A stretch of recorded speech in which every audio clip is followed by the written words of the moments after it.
H R tube, সত্য প্রচারে এক ধাপ এগিয়ে। আমার মতো দুই ভাই ছিল, মাজ আর মুআওয়াজ।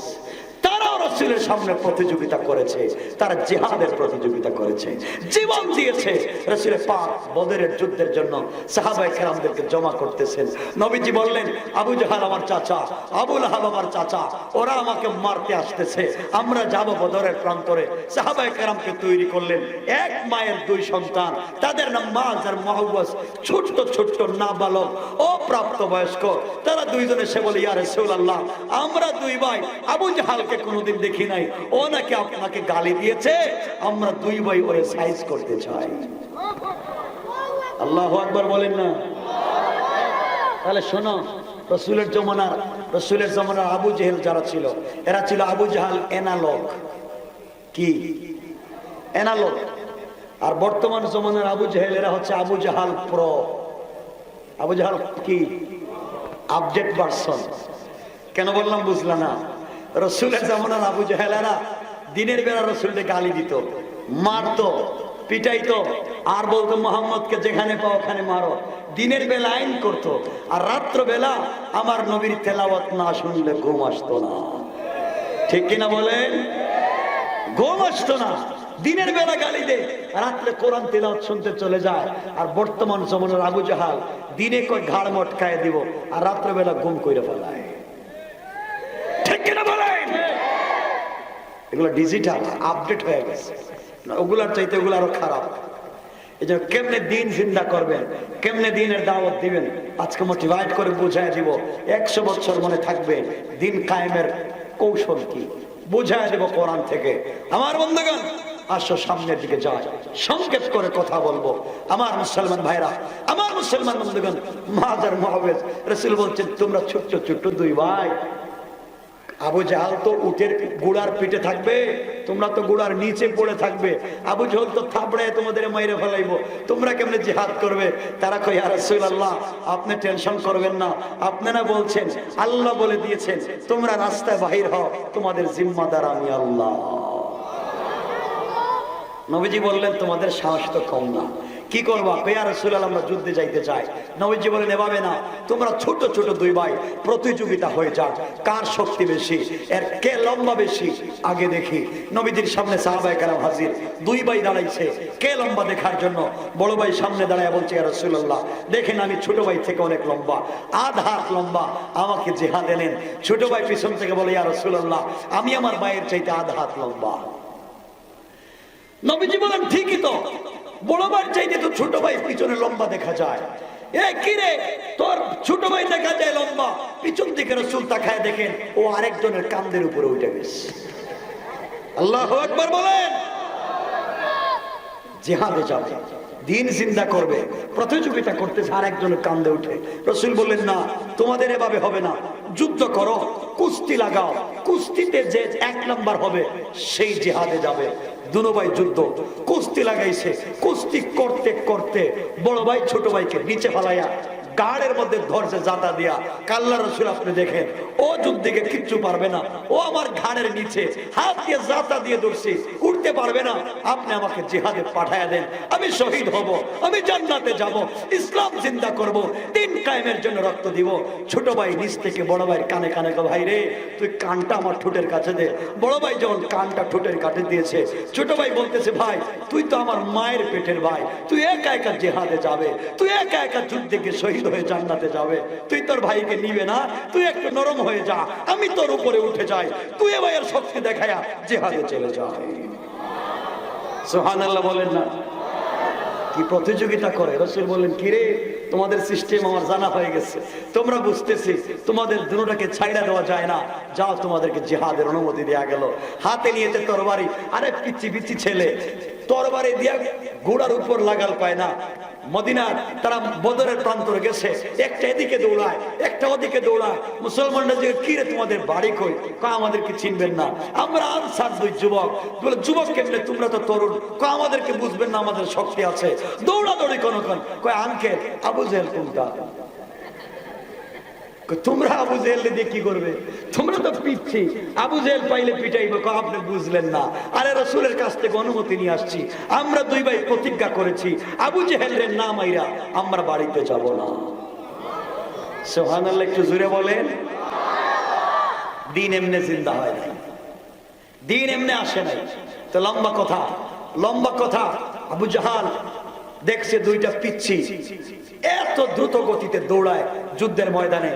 একজন সাহাবী বলছেন এই যে একজন ভাই মাস বলতে আঙ্কেল আবু জাহেল কোনটা? এই যে গোড়ার পিঠে নেতা। তুই কি করবে? আঙ্কেল আমার কাজ আছে। ওরে কইেন না, বড় ভাই রে কইেন না। বড় ভাই কয় আঙ্কেল আবু জাহেল কোনটা? ওইটা। আপনার কাছে আমার ছোট ভাই আছে, এরে কইেন না। মানে সবাই চায় আমি নিজে মারবো। আল্লাহু আকবার বলেন না। দিন এমনি আসে নাই। তারা দুজন বললেন এই যে দুজনকে বলেন এই যে আবু জাহাল। দুই ভাই গিয়েছে। আবু জাহাল কই কি রে তোমরা দুইটা এখানে কেন আসছো? বাবা তোমাদের বাড়ি কয়? কোন কেন আপনার সঙ্গে একটু কথা আছে। বলে কি কথা? আমি কি গুড়া থেকে নামবো? গুড়াটা একটু থামাও, তোমার সাথে কথা আছে। ছোট ভাই বড় ভাই রে কয় তুই পিছন দিকে যা, আমি সামনের দিকে যাই, ওর গুড়াটা থামাইবো আর দুজন আচ্ছা মতো পিটাও। আল্লাহু আকবার বলো, আল্লাহু আকবার। আবু জাহাল গোড়া থামাইছে। দুই ভাই এমন মায়ের শুরু করছে, গোড়ার থেকে নিচে পড়ে গেছে, হাত কেটে গেছে, গলা কেটে গেছে, বাসু কেটে গেছে। দুই ভাই বলছে আমাদেরকে চিনলে না, তুই নাকি আমার নবীকে গালি দিছিস, এখন তোরে সাইজ করবো। সুতরাং যুবকদেরকে বলছে শোনো, আজ যারা বাংলাদেশে আমার রাসূলকে গালি দেয়, এইভাবে একটা যুবক যদি দাঁড়িয়ে যায়, ওই কাফেরেরা পালাবার পথ খুঁজে পাবে না। ঠিক কিনা বলে?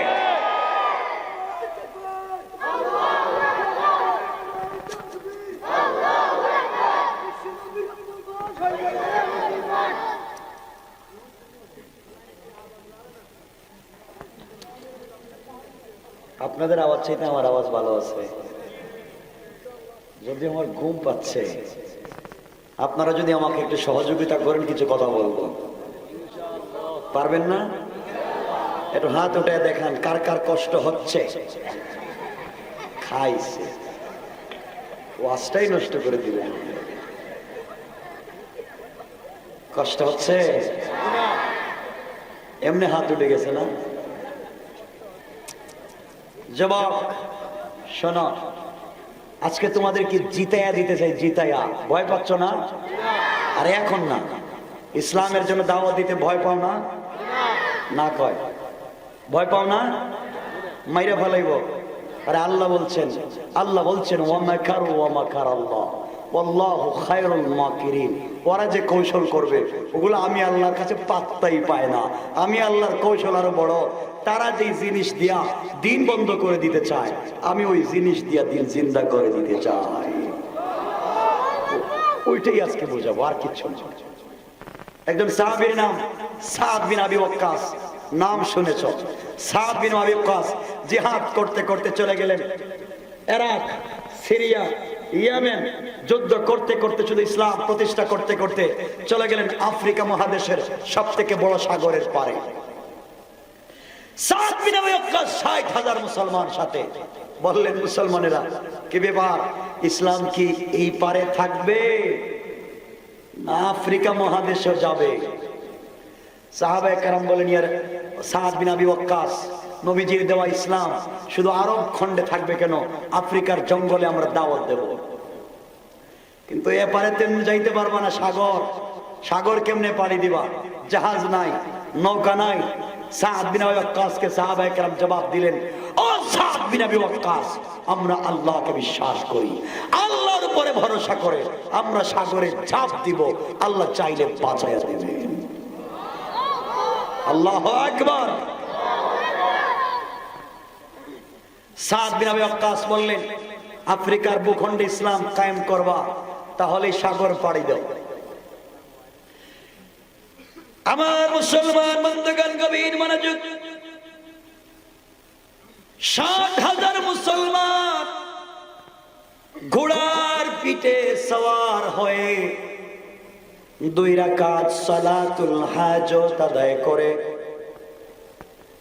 সাগরের উপরে ঘোড়া যখন দৌড়াইয়া দিলেন, কাফেরেরা মনে করেছে সাগরের মধ্যে ঘোড়া কেমনে চলবে। সাগরের মধ্যে ঘোড়া কেমনে চলে। আমার মুসলমান বন্ধুগণ, মুসলমানেরা ওপারে চলে গেলেন। যাওয়ার পরে দেখা যায় মুসলমানদের শরীরে পানি লাগা তো দূরের কথা, মুসলমানদের ঘোড়ার পায়ের নিচেও সাগরের এক ফোঁটা পানি লাগে না। কে পার করেছে? আরে জোরে আওয়াজ করে বলেন কে? মুসলমানরা ওপারে চলে গেলেন। আফ্রিকার ভূখণ্ডে যাওয়ার পরে আফ্রিকা মহাদেশের বাদশাকে বললেন, শোনো, আমরা এসেছি এই দেশের ভিতরে আল্লাহর তাওহীদ আর রাসূলের রিসালাতের দাওয়াত দিতে চাই, সুতরাং তোমরা আমাদেরকে সুযোগ করে দাও, আমরা যেন কালিমার দাওয়াত দিতে পারি। আমরা মারামারি কাটাকাটিকে পছন্দ করি না। আফ্রিকা মহাদেশের বাদশাগুলো ডেকে বলল, মুসলমানেরা, আমরা মূর্তি পূজা করি, আমরা পাথর পূজা করি, আমরা সূর্যের পূজা করি, এক আল্লাহকে বিশ্বাস করি না। সুতরাং এই দেশের ভিতরে তোমাদেরকে সাহায্য সহযোগিতা করা যাবে না, এই দেশের ভিতরে তোমরা থাকতে পারবা না, অন্যত্র তোমরা চলে যাও। সাদ বিন আবি ওয়াক্কাস মুসলমানদেরকে বললেন, শোনো, কাফের বাদশা আমাদেরকে সহযোগিতা করতে চায় না, এই মুহূর্তে তোমরা আফ্রিকা মহাদেশের বড় বড় জঙ্গল যেগুলো আছে, এই বড় জঙ্গলের সামনে একটা মঞ্চ বানাও। মঞ্চ তৈরি করা হলো। মুসলমানেরা মাঠে একত্রিত হলেন ৬০,০০০। সাদ বিন আবি ওয়াক্কাস মুসলমানদের সামনে দাঁড়ালেন। মুসলমানদের সামনে দাঁড়িয়ে আছে, সাদ বিন আবি ওয়াক্কাস স্টেজে দাঁড়ানো আছে। হঠাৎ করে সাদ বিন আবি ওয়াক্কাস মুসলমানদের দিকে তাকায়া বক্তৃতা না করে পিছন দিকে আফ্রিকা মহাদেশের জঙ্গলের দিকে তাকালেন। আর আফ্রিকার জঙ্গলের দিকে তাকায়া আফ্রিকা মহাদেশের জঙ্গলের ভিতরে হিংস্র প্রাণী সিংহ, বাঘ, ভাল্লুককে লক্ষ্য করে বললেন, শোনো, নাহনু আসহাবু রাসূলিল্লাহি সাল্লাল্লাহু আলাইহি ওয়াসাল্লাম, আমরা আল্লাহর রাসূলের সাহাবী, ইসলামী আন্দোলনের কর্মী। আমরা এই দেশের ভিতরে আল্লাহর তাওহীদ আর রাসূলের রিসালাতের দাওয়াত দিতে চাই। পাবলিক আমাদের কথা শুনে না, বাদশা আমাদেরকে সহযোগিতা করতে চায় না। সুতরাং তোমাদেরকে বলছি, ১ ঘন্টার ভিতরে আফ্রিকা মহাদেশের জঙ্গল ছেড়ে তোমরা অন্যত্র চলে যাও। আমরা জঙ্গলের ভিতরে থাকবো, আর জঙ্গলের ভিতরে থেকে থেকে এই দেশের ভিতরে ইসলামের দাওয়াত দিব। কোন সুবহানাল্লাহ।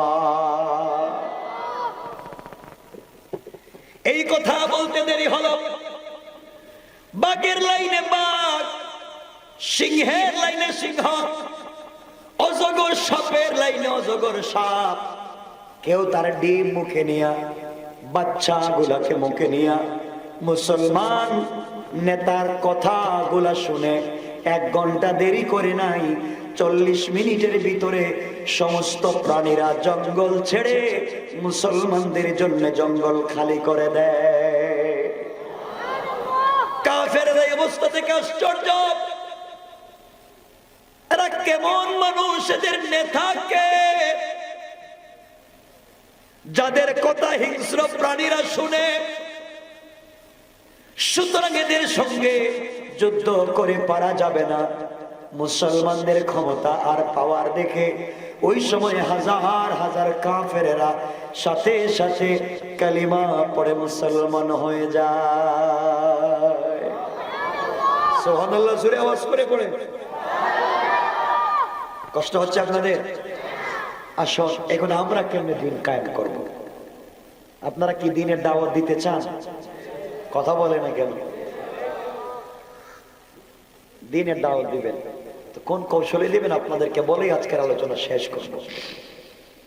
আমার ভাইরা মনোযোগ দিয়ে শুনবেন।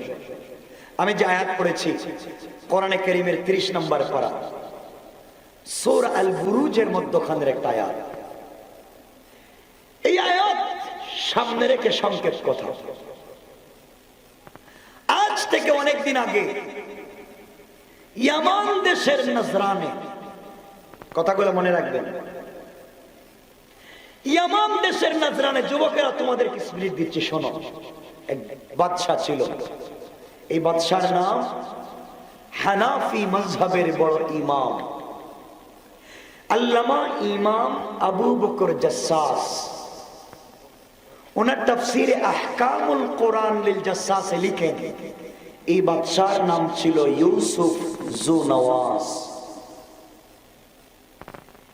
এই বাদশা ঘোষণা করলো, শোনো, আমার দেশে কেউ কালিমার দাওয়াত দিতে পারবে না, আমার দেশে কেউ ইসলামের দাওয়াত দিতে পারবে না, আমার দেশে কেউ মূর্তির বিরুদ্ধে কথা বলতে পারবা না, আমার দেশে কেউ আল্লাহ এবং তার রাসূলের পক্ষে কথা বলতে পারবে না। যেই ব্যক্তি বলবে তার মৃত্যুদণ্ড। কি দণ্ড?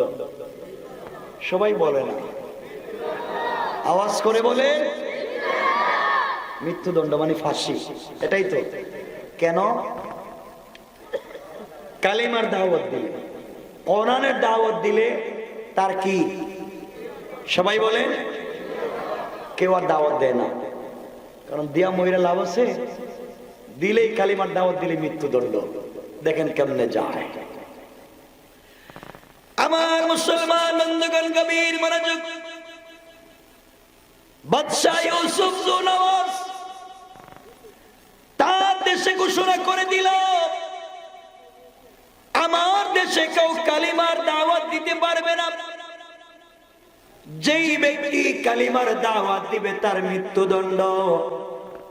এই কথা বলবার পরে এই দেশের ভিতরে কেউ কালিমার দাওয়াত দেয় না। এইভাবে চলে গেল 2 যুগ, 24টা বছর চলে গেল। চলে যাওয়ার পরে বাদশা চিন্তা করে, আমার তো বয়স বেশি হয়ে যাচ্ছে, মৃত্যুর সময় চলে এসেছে, না জানি কখন মরে যায়। আমি এই দেশে কালিমার দাওয়াত দিতে দেই নাই, ইসলামের দাওয়াত দিতে দেই নাই। আমি যদি এখন মরে যাই, আর কোনোভাবে এই দেশের কালিমাওয়ালা, ইসলামওয়ালা, টুপিওয়ালা, মোল্লা মৌলবী আর যুবকদের কাছে যদি এই দেশের ক্ষমতা চলে যায়, যাদেরকে কালিমার দাওয়াত দিতে দেই নাই, যাদেরকে আল্লাহ এবং তার রাসূলের দাওয়াত দিতে দেই নাই, কোনোভাবে যদি তাদের কাছে ক্ষমতা চলে যায়, ওদেরকে যে আঘাত করেছি, নির্যাতন করেছি, প্রতিশোধ নিলে আমাকে ব্রাশফায়া। কথা বলেন, সবাই বলেন। বাদশা চিন্তা করে, এই দেশের ভিতরে কালিমার দাওয়াত দিতে দেই নাই, যদি এদের হাতে ক্ষমতা যায় আমাকে ব্রাশ ফায়ার করে মেরে ফেলবে। এই চিন্তা করে বাদশা ইউসুফ জুনওয়াস গোটা দুনিয়ার সব থেকে বড় যে জাদুকর ছিল, ওই জাদুকরের কাছে গিয়ে বলছে, বাবা, তোমার কাছে আমি একটা জিনিসের জন্য এসেছি। আমি চাই আমি মরে গেলে এই দেশের ক্ষমতায় আমার ছেলে থাকবে, আমার ছেলে মরে গেলে তার ছেলে, সে মরে গেলে তার ছেলে, এভাবে যুগের পর যুগ, কালের পর কাল আমার পরিবার থেকে এই দেশের শাসন ক্ষমতা পরিচালিত হবে। পৃথিবীর কেউ যেন সুযোগ না পায়, এই ব্যবস্থা কি তুমি করে দিতে পারবা? বিনিময়ে যা চাইবা তাই আমি তোমাকে দেব। এবার জাদুকর ডাক দিয়ে বলছে, বাদশাহ ইউসুফ নওয়াজ, তুমি চাও তুমি মরে গেলে এই দেশের ক্ষমতায় তোমার ছেলে থাকবে, সে মরে গেলে তার ছেলে আমি করে দিতে পারবো, বিনিময়ে আমি যা চাইবো আপনাকে তা দেওয়া লাগবে। বাদশাহ ডেকে ডেকে বলছে, শোনো, যা চাইবা আমি তা দিতে রাজি।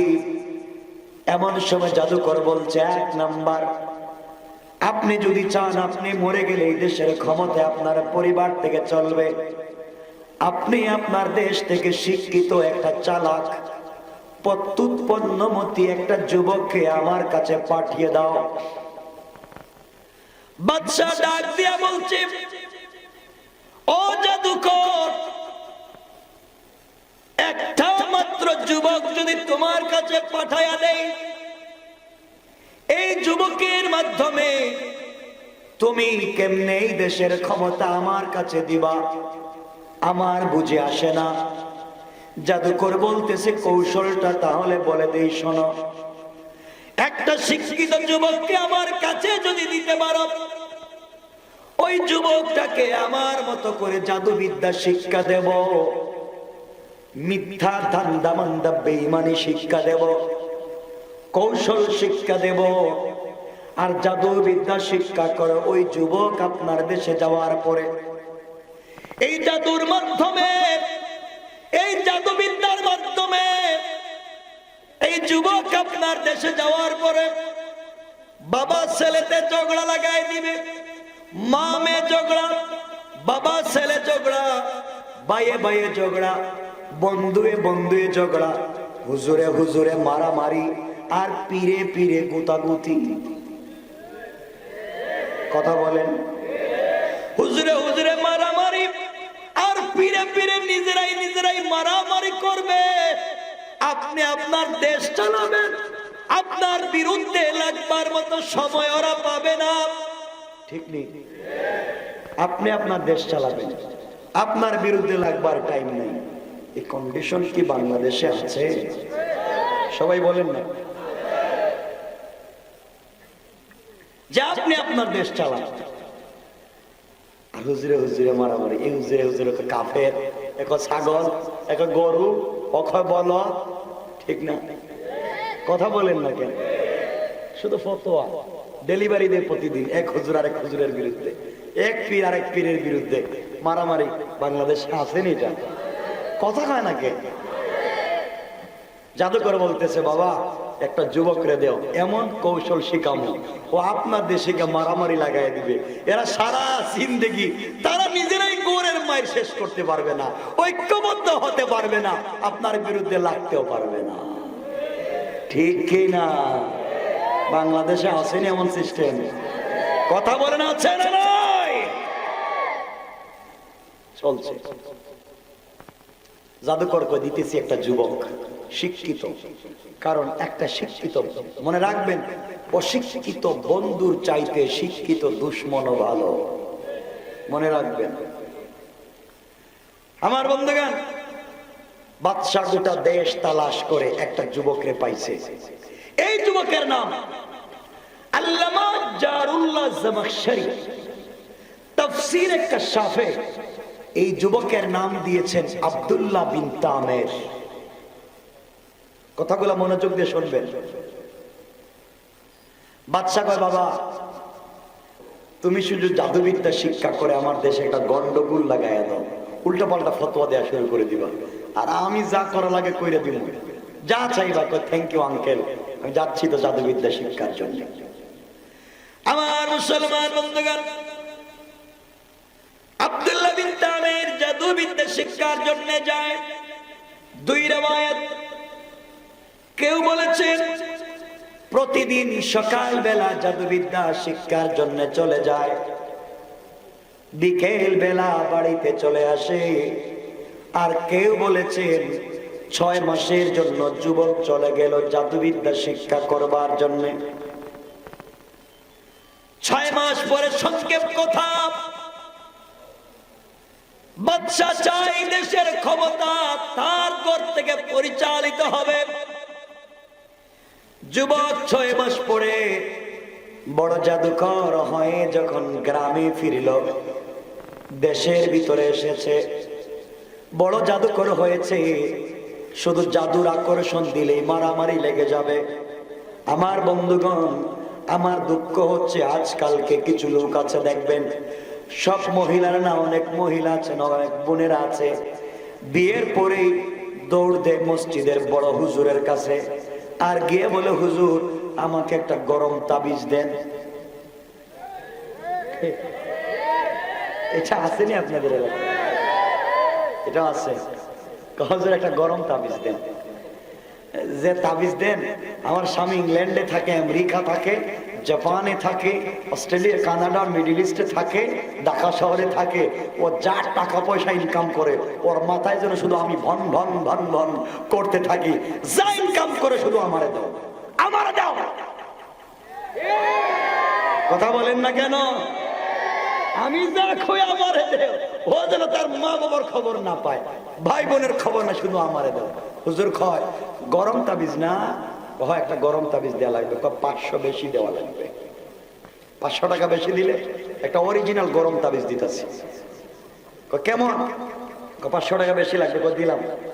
500 বেশি দিয়েছে, গরম তাবিজ দিতেছে, দুইটা চুলার নিচে, দুইটা বালিশের ভিতরে, দুইটা কম্বলের নিচে, দুইটা পানিতে ভিজিয়ে পানি খাওয়াইও, আর দুইটা তেলের মধ্যে দিও, আর আরো দুইটা চুলার উপরে দিয়ে জ্বালাইও, তো ভিতরটা জ্বলবে, আর আরো দুইটা তাবিজ যে লেখছো তোমার কপালে ঠাডা পড়বার জন্য, ঠাডা। কথা বলেন না কেন? শয়তানি করো না, ঘরে মাইল লাগাও তাবিজ দিয়া। এক বেচারা তার মেয়েকে বিয়ে দিতে চায় না, মেয়েও রাজি না, মা বাপও রাজি না, ছেলেটা চলে গেছে বল্টু হুজুরের কাছে, হুজুর আমার গার্লফ্রেন্ড রাজি না, এতদিন 5 বছর একসাথে থাকলাম, আমেরিকান সিটিজেন এক ছেলে পাইয়া আমার কথা বইলা গেছে গা, গরম তাবিজ দেন নাইলে মইরা যাবো গা। ঠিক না? হুজুরের টাকা যখন পাইছি, দে দে দে টাকা দে, তাবিজ দে, ঠিক না? এমন কোন তাবিজ দিয়া যদি কেউ বাবা ছেলে, মা মেয়ে, স্বামী স্ত্রীতে ঝগড়া লাগান, আরেক বেচারার মেয়ে বিয়ে দিতে চায় না, তাবিজ দিয়া বাধ্য করে যদি বিয়ে করান, কোন ইমাম সাহেব যদি কুফরি কালাম করে, এমন তাবিজ লিখে দে, আমি ফতোয়া দিয়ে গেলাম, এমন ইমামের পিছনে নামাজ হারাম, নামাজ হারাম, নামাজ হারাম। আসেনি কেউ এমন হুজুর? কথা কয় না? আমার নাম বইলে দিবেন যে নামাজ হারাম, নামাজ হবে না আজকে। কোরআন হাদিসের কথা বলি নাই, কেউ যদি কুফরি কালাম করে, কুকা পণ্ডিত, বাপরে বাপ, খাবরু কামাক্কা, তোমার কপালে শুধু জুতার বাড়ি। মাদ্রাসায় পড়ালেখা করে, কোরআন হাদিস পড়ে কামরূপ শিখছ, আছে না নাই? দেখতেছে পাশের ঘর উন্নত হয়ে গেছে, 2 ভাই কানাডা থাকে, 3 ভাই অস্ট্রেলিয়া থাকে, ওদের অনেক টাকা পয়সা, পাশের ঘরের চাচার আর ভাল লাগে না, কই আমার তাবিজ দে রে, ওর ভাই ভাই যেন মারামারি লেগে যায়। কথা বলেন না কেন? আছে না নাই? শান্তি কোথায় পাবেন? শান্তি নাই, পরিবার নষ্ট করে দিয়েছেন এইভাবে কিছু হুজুর লিবাস নিয়া, এগুলো সব ভণ্ডামি। কথা বলেন। আব্দুল্লাহ বিন তামের, কষ্ট পাচ্ছেন আপনারা? অসুবিধা হচ্ছে? একটু হাত দেখেন, কার কার অসুবিধা হচ্ছে না? হচ্ছে না। আল্লাহ আমাদেরকে কবুল করো, আমিন। এমন বুঝছেন আপনারা? তাই আমার বন্ধুগণ, আব্দুল্লাহ বিন তামের কে বাদশা কেন পাঠাইছে? কথা কয় না কেন? কেন পাঠাইছে? জাদুবিদ্যা শিক্ষা করে কি করবে? দেশে ভেজাল, মারামারি, এরা হেরা মারামারি, তারা নিজেরাই মারামারি। দেখেন না হুজুররা, কেউ কেউ সুন্নি, কেউ কেউ ওয়াহাবি, কেউ কেউ গুল টুপি, কেউ লম্বা টুপি, কেউ কয় খাটো টুপি, কেউ জালি টুপি। আমি কই ভাই আমার কালা পাগড়ি, টুপি নাই, মারামারিতে নাই, ঠিক না বলেন? মারামারি বাদ দাও, এখন মারামারির সময় না, এখন ঐক্যবদ্ধ হওয়ার সময়। কিন্তু হইতে পারি না কেন? এই পিছন দিয়ে ইনজেকশন ঢুকাই দিচ্ছে, ঠিক কিনা বলেন? ছাইরা দিছে আসলটা, এজন্য কাজ হইতেছে না। আমার মুসলমান বন্ধুগণ, আব্দুল্লাহ বিন তামের দেশে আসতেছে বড় জাদুকর হয়ে।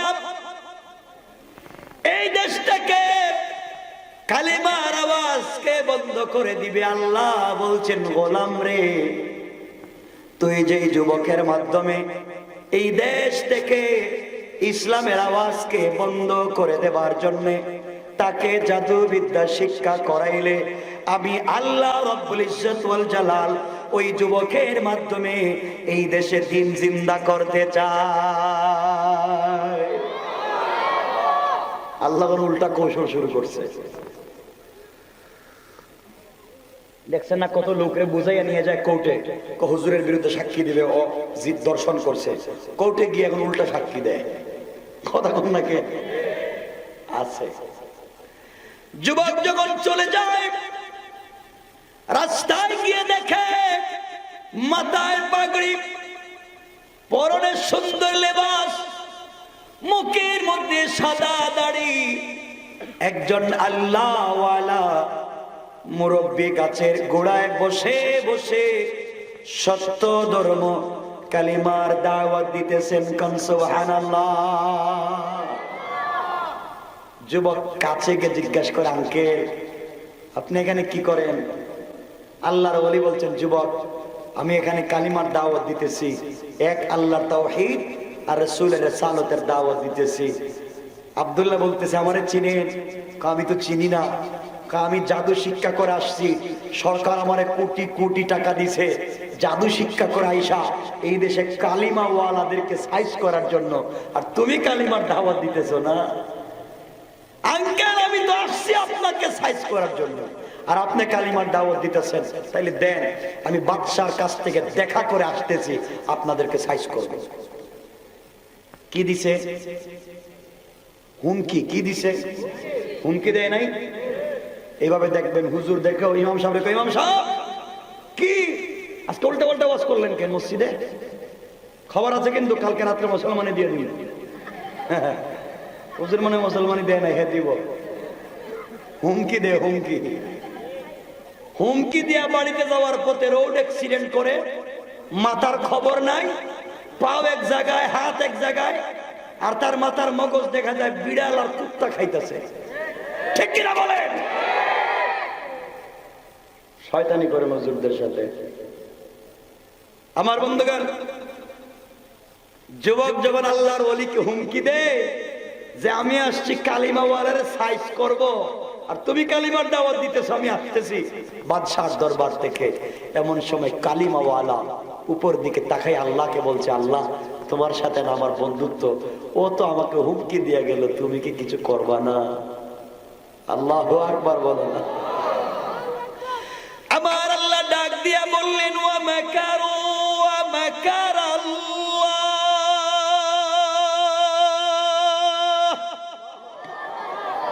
ওয়াল্লাহু খায়রুল মাকিরিন। আমার আল্লাহ জানিয়ে দিলেন, গোলাম চিন্তার কোনো কারণ নাই, যেই যুবকটার মাধ্যমে এই দেশ থেকে দিনকে মুছে দিতে চাইল, আমি আল্লাহ উদ্দেশ্য আর নিয়ত করে ফেলেছি, এই যুবকের মাধ্যমে সংসদে কালিমার দাওয়াত পৌঁছে দেব।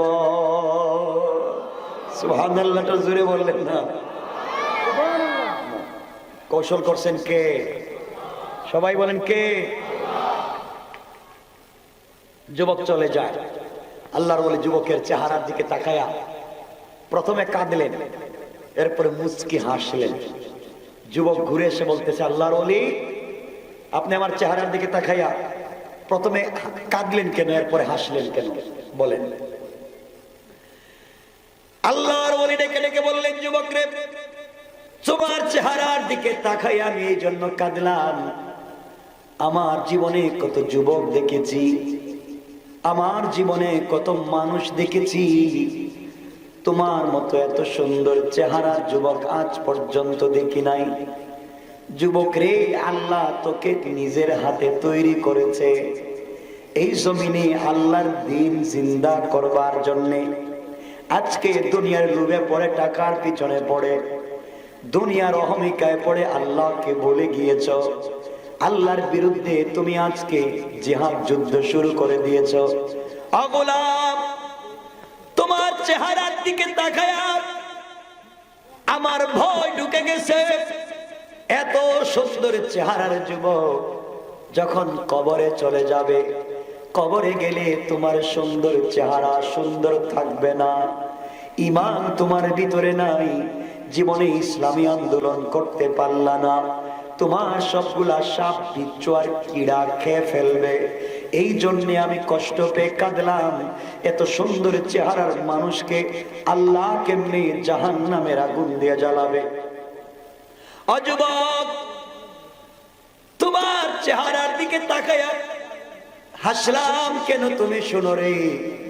আল্লাহ যখন দুনিয়ার জমিনে আদম তৈরি করতে চাইলেন, খলিফা তৈরি করতে চাইলেন, এমন সময় আমার আল্লাহ ফেরেশতাদেরকে ডেকে বললেন, ফেরেশতারা এই দুনিয়ার জমিনে আদম বানাতে চাই, খলিফা বানাতে চাই। ফেরেশতারা ডেকে ডেকে বলছে, আল্লাহ তাআলা এই যুবকদেরকে বানায়া লাভ নাই, মানুষকে খলিফা বানায়া লাভ নাই।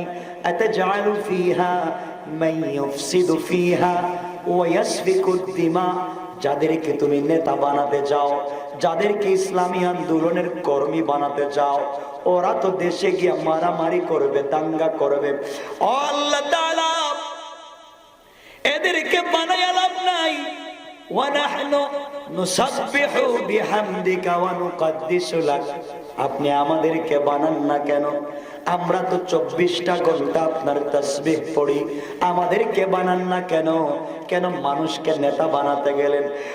আমার আল্লাহ জবাব দিলেন, ক্বালা ইন্নী আ'লামু মা লা তা'লামুন। আল্লাহ রব্বুল ইজ্জত ওয়াল জালাল বললেন, ফেরেশতারা আমি আল্লাহ কেন আদম বানাতে চাই আমি আল্লাহ জানি, তোমরা জানো না। কোন সুবহানাল্লাহ। আমার মুসলমান বন্ধুগণ, আল্লাহর ওলি যুবককে বললেন, যুবক রে, আল্লাহ রাব্বুল ইজ্জত ওয়াল জালাল ফেরেশতাদেরকে বললেন, ফেরেশতারা যাও যাও দুনিয়ার জমিনের মাটির উপরিভাগ থেকে কিছু মাটি একত্রিত করে কাই বানায়া, খাবির বানায়া আদমের একটা অবয়ব, আদমের একটা কঙ্কাল তৈরি করো। সমস্ত ফেরেশতারা মিলে আদমের একটা কঙ্কাল, আদমের একটা অবয়ব তৈরি করে আল্লাহর সামনে হাজির করে বলছে, আল্লাহ তাআলা আদমকে তৈরি করেছি, কেমন হলো? আল্লাহ রাব্বুল ইজ্জত ওয়াল জালাল আদমের চেহারা মুবারকের দিকে তাকায়া ফেরেশতাকে বলছেন, ফেরেশতারা তোমরা যেভাবে আদম তৈরি করেছো আমি আল্লাহর পছন্দ হয় নাই, আমি আল্লাহর ভালো লাগে নাই। যেই গোলাম দুনিয়ার জমিনে যাওয়ার পরে আমি আল্লাহকে না দেখে আমার পায়ে সেজদা করবে, আমি আল্লাহকে না দেখে আমার দ্বীনের জন্য জিহাদ করবে, জীবনকে কোরবান করবে, তোমরা যেভাবে তৈরি করেছো আমি আল্লাহর কাছে পছন্দ হয় নাই। যা রে যা, আবার কিছু মাটি একত্রিত করে খাই বানায়া, খামির বানায়া আমি আল্লাহর সামনে হাজির করে দে। এই মুহূর্তে আমি আল্লাহ আমার কুদরতের হাত মুবারক লাগায়া দুনিয়ার জমিনে আদম বানাতে চাই। কোন সুবহানাল্লাহ। যদি কেউ মনে করে রাজনীতি যেটা ইসলাম শিক্ষা দিয়েছে সেটা কোরআনের বাহিরে, আমি ফতোয়া দিলাম, আমি লা শাক্কা ওয়ালা রাইবা, তার ঈমান নাই, তার ঈমান নাই, সে কাফের। কেউ যদি মনে করে রাজনীতি বাদে ইসলাম, তাহলে ইসলাম বোঝা গেল পরিপূর্ণ না। অথচ আল্লাহ বলেছেন ইসলাম পরিপূর্ণ, বলেন নাই? কথা বলতে লজ্জা হয়। ইসলাম কি পরিপূর্ণ। কেউ যদি বলে যে রাজনীতি করা যাবে না, তাহলে সে কোরআন মানে নাই। আল্লাহ বলেছেন, আল ইয়াউমা আকমালতু লাকুম দীনাকুম ওয়া আতমামতু আলাইকুম নি'মাতি ওয়া রাদিতু লাকুমুল ইসলাম দীনা। আমি কোরআনকে পরিপূর্ণ করেছি, দ্বীন ইসলামকে পরিপূর্ণ করেছি। পরিপূর্ণ করলে তার ভিতরে নখ কাটার কথাও থাকতে হবে, থুতু কেমনে ফেলতে হবে তাও থাকতে হবে, রাজনীতিও থাকা লাগবে। কেউ যদি স্বীকার করে আমি ফতোয়া দিলাম, ঈমান থাকবে না, ঈমান থাকবে না। আমরা রাজনীতির কথা বলি না, আমরা বলি চোর ডাকাত বদমাইশ যারা রাস্তার টাকা, কালবাডের টাকা, পাবলিকের টাকা, এতিমের টাকা সব চুরি করে খায়, জনগণের টাকা নিয়ে বিদেশে বাড়ি বানায়, ওই সমস্ত জানোয়ারেরা দেশের সম্পদ হতে পারে না। তারা রাজনীতি করে না, তারা শাসন করে না, তারা আমাদের শোষণ করে। কথা বুঝতে পেরেছেন না বুঝেন নাই? যাক, আয়াত পড়েছি, এ ব্যাপারে কথা বলবো। কম মনোযোগ দিয়ে শুনবেন কথাগুলো। আমার কথায় যদি আপনাদের মনে প্রশ্ন জাগে, আপনারা দাঁড়িয়ে আমাকে প্রশ্ন করবেন স্টেজে, পিন্ডালে, যে আমার এই প্রশ্ন আছে, আপনি বুঝাইয়া দেন। কথা বুঝতে পেরেছেন? কথা কি বুঝেন? বসবেন ইনশাআল্লাহ। সবাই বলেন। কথার শুরুতেই বলছি, আজকে সমাজে এত দোয়া হয়, এত ওয়াজ নসিহত হয়, এত হাজার মাদ্রাসা, এত মসজিদ, দোয়া কবুল হয় না কেন? হয় না কেন? কথা তো অনেক। এখানে আইম্মায়ে কেরাম আছেন, খুতাবায়ে আযম আছেন। আমি লজ্জার কথা আপনাদেরকে বলি, আমিও মাদ্রাসায় পড়েছি, আপনিও পড়েছেন।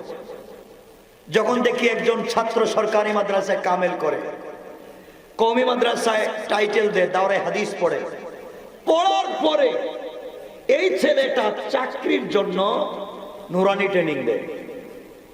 কথা বলেন, কি ট্রেনিং? নুরানি ট্রেনিং দেয়।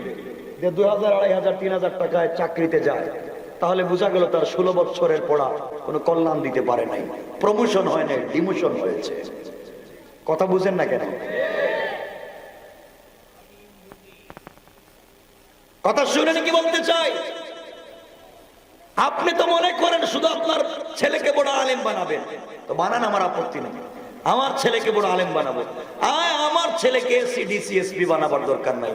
বহুত বড় বড় আলেমদের কাছে এসপি, ডিসি, মন্ত্রীরা এসে লাইন ধরে বৈশা থাকে মুসাফার জন্য, ঠিক না? এটা ফালতু বুয়া কথা, বুয়া।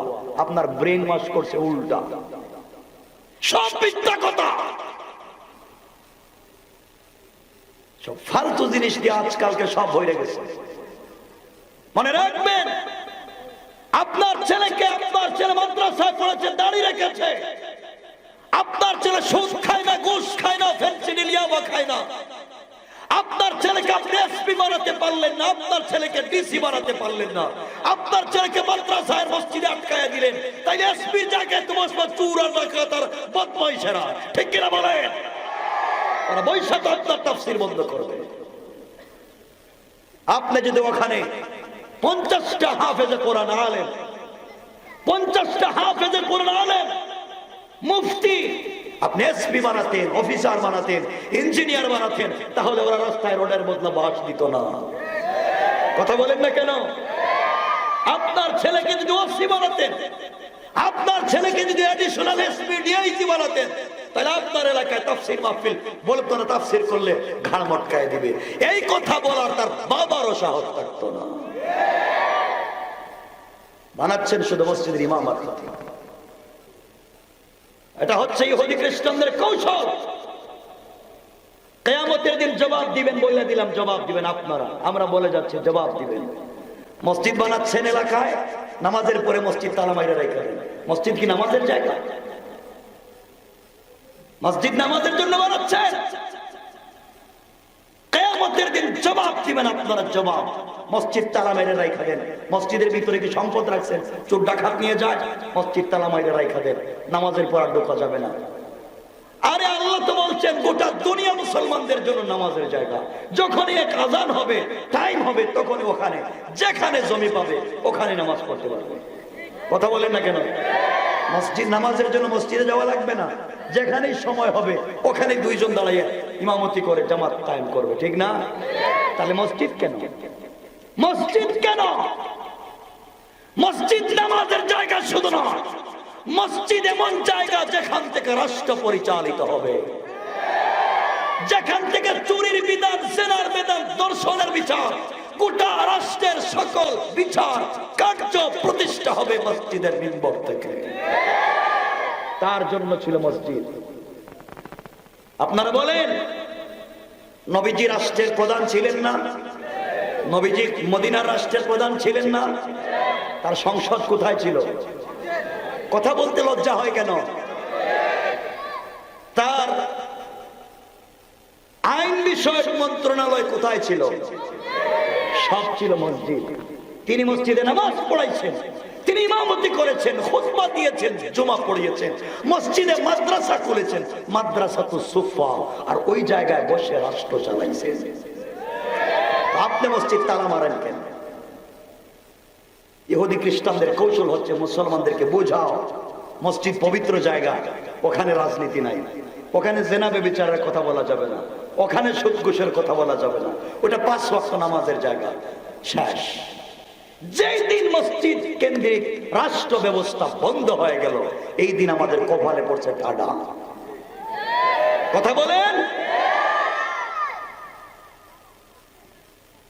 যুবক, তোমাদেরকে বলে যাচ্ছে, হয়তো খারাপ লাগতে পারে আমার কথা, আজকে আমাকে একটা স্টাম্প দাও, 300 টাকার লিখে দিই, কিয়ামত পর্যন্ত যদি বাঁচি আমার এই এলাকার দাও দিও না, আমি আসবো না। কিন্তু আজকে দিল থেকে কয়েকটা কথা বলে যাই, ভাল লাগলে শোনো। আর এটাই বইলা গেলাম, আমি আল্লাহর কাছে বলবো, বলছি তো আমি ওদেরকে, ওরা মানে নাই, আমার কিছু করার নাই।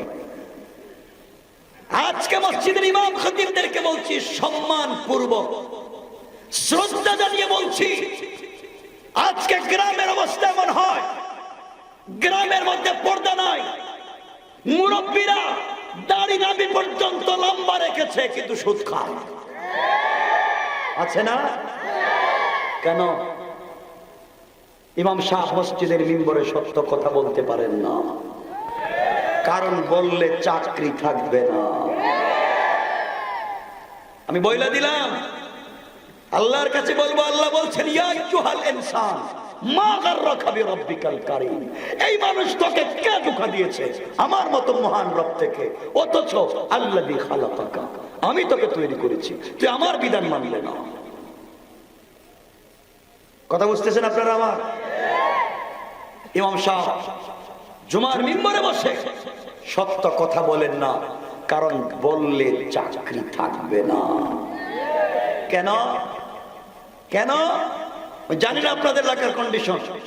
বাংলাদেশের ম্যাক্সিমাম মসজিদের সভাপতি ঘুষখোর, সেক্রেটারি সুদখোর, আর ক্যাশিয়ার দুর্নীতিবাজ আর চাঁদাবাজ।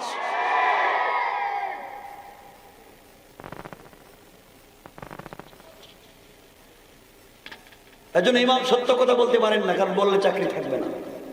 ইমাম সাহেবদেরকে বলছে, শোনো ভাই, আমিও তোমার মতো, আমি আল্লাহর ওয়াস্তে বলছি, শোনো, এই চেয়ার আমার না আপনার না, মিম্বর আমার না আপনার না। এখানে দাঁড়িয়ে কথা বলেছেন মুহাম্মদ রাসূলুল্লাহ, তার জীবনে একটা কথা মিথ্যা বলেন নাই, একটা কথা গোপন করেন নাই।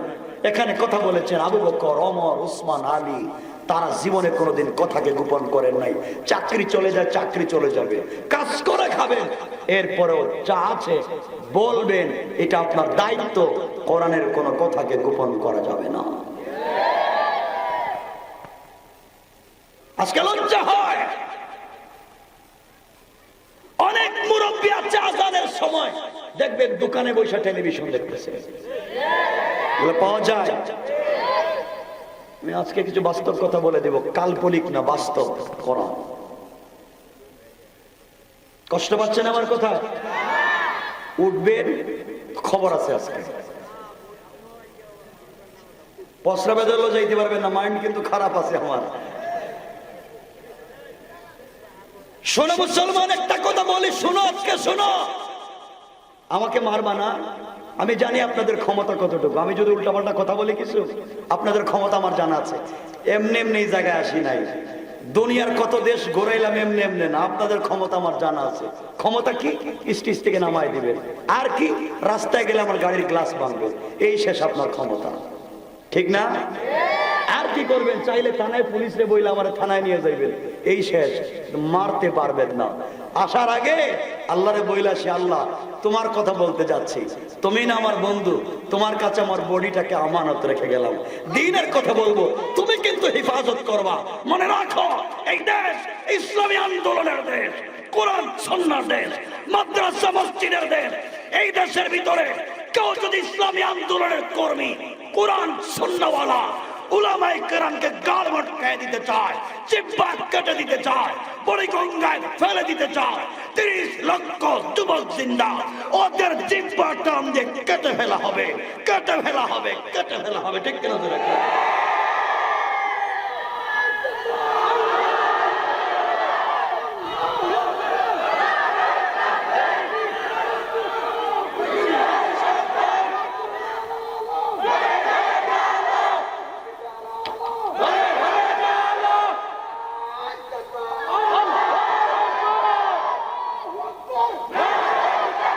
মনে রাখো মুসলমান, আবার বলছি, এই দেশে অনেক যুবক আছে ঠিক মতো নামাজ পড়ে না, মুখে দাড়ি রাখে না, কিন্তু মনে রাখো তার অন্তরে রাসূলের ভালোবাসা আছে।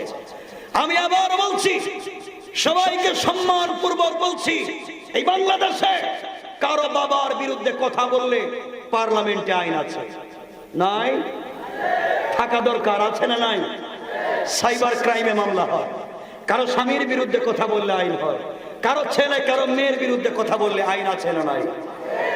আমরা আমাদের কলিজার চাইতে ভালোবাসি, জীবনের চাইতে ভালোবাসি, আমাদের অস্তিত্বের চাইতে আমরা বিশ্ব নবীকে বেশি ভালোবাসি। এই নবীকে যদি কেউ টিটকারি করে, এই নবীকে যদি কেউ গালি দেয়, তার বিরুদ্ধে বাংলাদেশের পার্লামেন্টে ফাঁসির আইন কার্যকর করতে হবে, করতে হবে, করতে হবে। ঠিক কিনা বলো?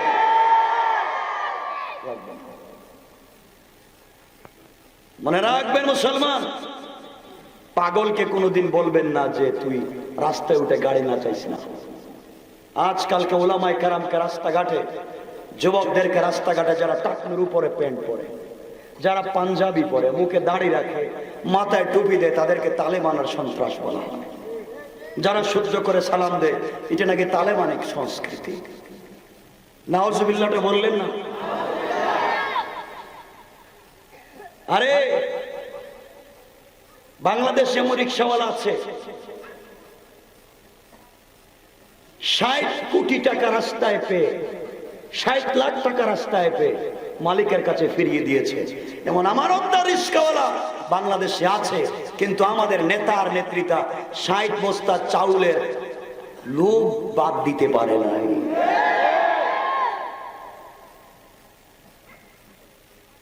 বলো একজন ইসলামী আন্দোলনের কর্মী আর একজন আলেম বেগমপাড়া, কানাডায়, মালয়েশিয়া, অস্ট্রেলিয়া বাড়ি বানাইছেন নাই?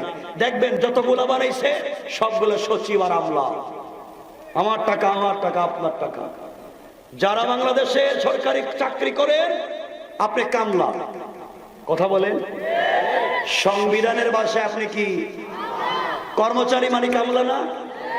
আমার ট্যাক্সের টাকায় আপনার ঘর চলে, এই দেশের জনগণের ট্যাক্সের টাকায় আপনার বাচ্চা ভালো স্কুলে পড়ে, আমাদের ট্যাক্সের টাকায় আপনার মার বাবার ঔষধের খরচ চলে, আমাদের ট্যাক্সের টাকায় তোমার শরীরে দামি পোশাক থাকে। এই পাবলিকের ট্যাক্সের টাকা দিয়া যারা পাবলিকের ঘাড় মটকায় দিতে চায়, ওরা পিতৃ পরিচয়হীন হারামজাদা, হারামজাদা, হারামজাদা। ঠিক কিনা জোরে বলে? বন্ধ করো বন্ডামি। সমাজকে ধ্বংস করে দিচ্ছে না আজকে। যুবক, তোমাদেরকে আজকে কিছু কথা বলে দিয়ে যাব। আজকে আমরা বিপদগামী হচ্ছি, ইসলাম ছেড়ে দিয়েছি। আপনাদের অনেক নেতা আছেন, আমি জানি। হয়তো এখানে কোনো নেতা থাকতে পারেন, আপনার কর্মী আছে, অথবা আপনি কোনো নেতার কর্মী। এটা হচ্ছে সিস্টেম। আমি বলছি, আজকে আমিও আসছি আপনাদের এখানে। আজকে আয়াত যেহেতু পড়েছি, আমি একজন নেতার কথা বলবো। আমিও একজন কর্মী, আমার একজন নেতা আছেন, আমার একজন নেতা আছেন। কিন্তু জানেন কি, আমার নেতার কথা আজকে বলবো, ভালো লাগলে মানবেন, ভালো না লাগলে মানবেন না, এটা আপনার একান্ত পার্সোনাল ব্যাপার, চাইলে মানবেন নাইলে মানবেন না। আমি এমন একজনকে নেতা মানি, আমার নেতা তার 63 বছরের জিন্দগিতে একটা মিথ্যা কথা বলে নাই। কথা বলেন। আমি এমন একজনকে নেতা মানি, আমার নেতার পিছনে আদম সফিউল্লাহ, ইব্রাহিম খলিলুল্লাহ, মুসা কালিমুল্লাহ, ঈসা রূহুল্লাহ, লক্ষাধিক আম্বিয়ায়ে কেরাম ছিলেন মুসল্লি, আমার নেতা ছিলেন ইমাম। আমি এমন একজনকে নেতা মানি যেই নেতার পিছনে 70 লক্ষ ফেরেশতা নামাজ আদায় করেছেন। নামাজ, সুবহানাল্লাহ বলেন না। যুবক তোমাদেরকে বলছি, ভাল লাগলে আমার নেতারে মানবা। তুমি তো এমন এক নেতাকে মানো, নেতা ফ্যান্সি ডিল ব্যবসা করে আর কর্মীরা আবার ব্যবসা করে। বাংলাদেশে নাই? চুরি করেন, বাটপারি করেন না। আমি এমন একজন নেতার কথা বলছি, শুনো। আল্লাহ বলছেন, বন্ধু তোমাকে পাবলিক পাগল বলে, পাগল। তুমি সুদের বিরুদ্ধে কথা বলো, ঘুষের বিরুদ্ধে কথা বলো, ফেন্সিডিল ইয়াবার বিরুদ্ধে কথা বলো, জেনা ব্যভিচারের বিরুদ্ধে কথা বলো, জুলুমের বিরুদ্ধে কথা বলো, এই জন্য তোমাকে মানুষ পাগল বলে।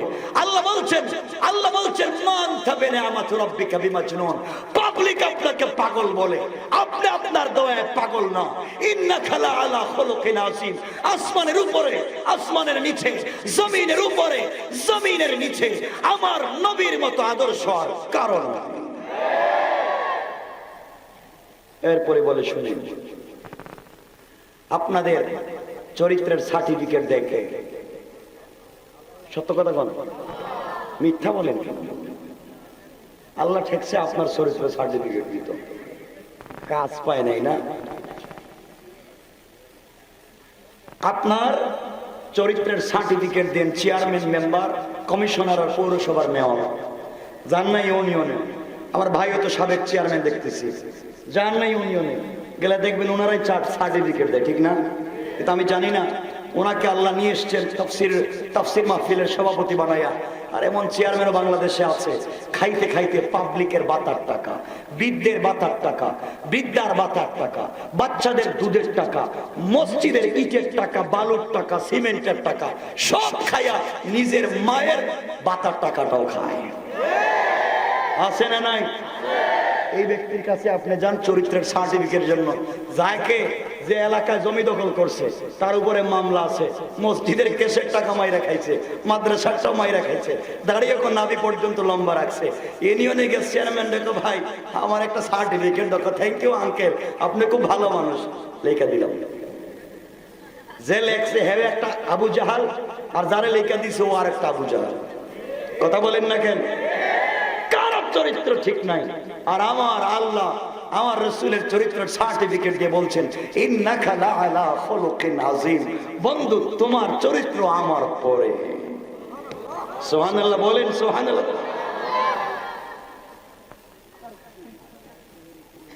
ভালো করে শোনো, আজকে সেই নবীকে চিনো না, সে নবীর কথা ভাল লাগে না। আমার বন্ধুগণ, কষ্ট হচ্ছে আপনাদের? এই নবীকে চিনলা না? শোনো, যুবকদেরকে বলছি, যুবক বলেই আলোচনা সংক্ষেপ করব, কব লম্বা কথা বলবো না। যুবক যারা আছো তোমরা প্রেম করো, করো না?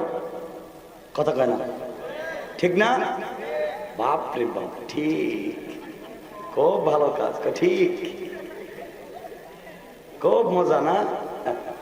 শোনো আমি বলি কি, তুমি প্রেম ভুল জায়গায় করেছো। তুমি যেই মেয়েকে ভালোবাসো, গার্লফ্রেন্ড আর বয়ফ্রেন্ড, তার কি দেখেছো? হয়তো তার চামড়া, ডিজাইন করে একটা চামড়া, ডেকোরেশন করে স্টাইলিস্ট তার চামড়া, বিউটি তার চামড়ায় অনেক সুন্দর, তা দেখে পাগল হয়েছো না?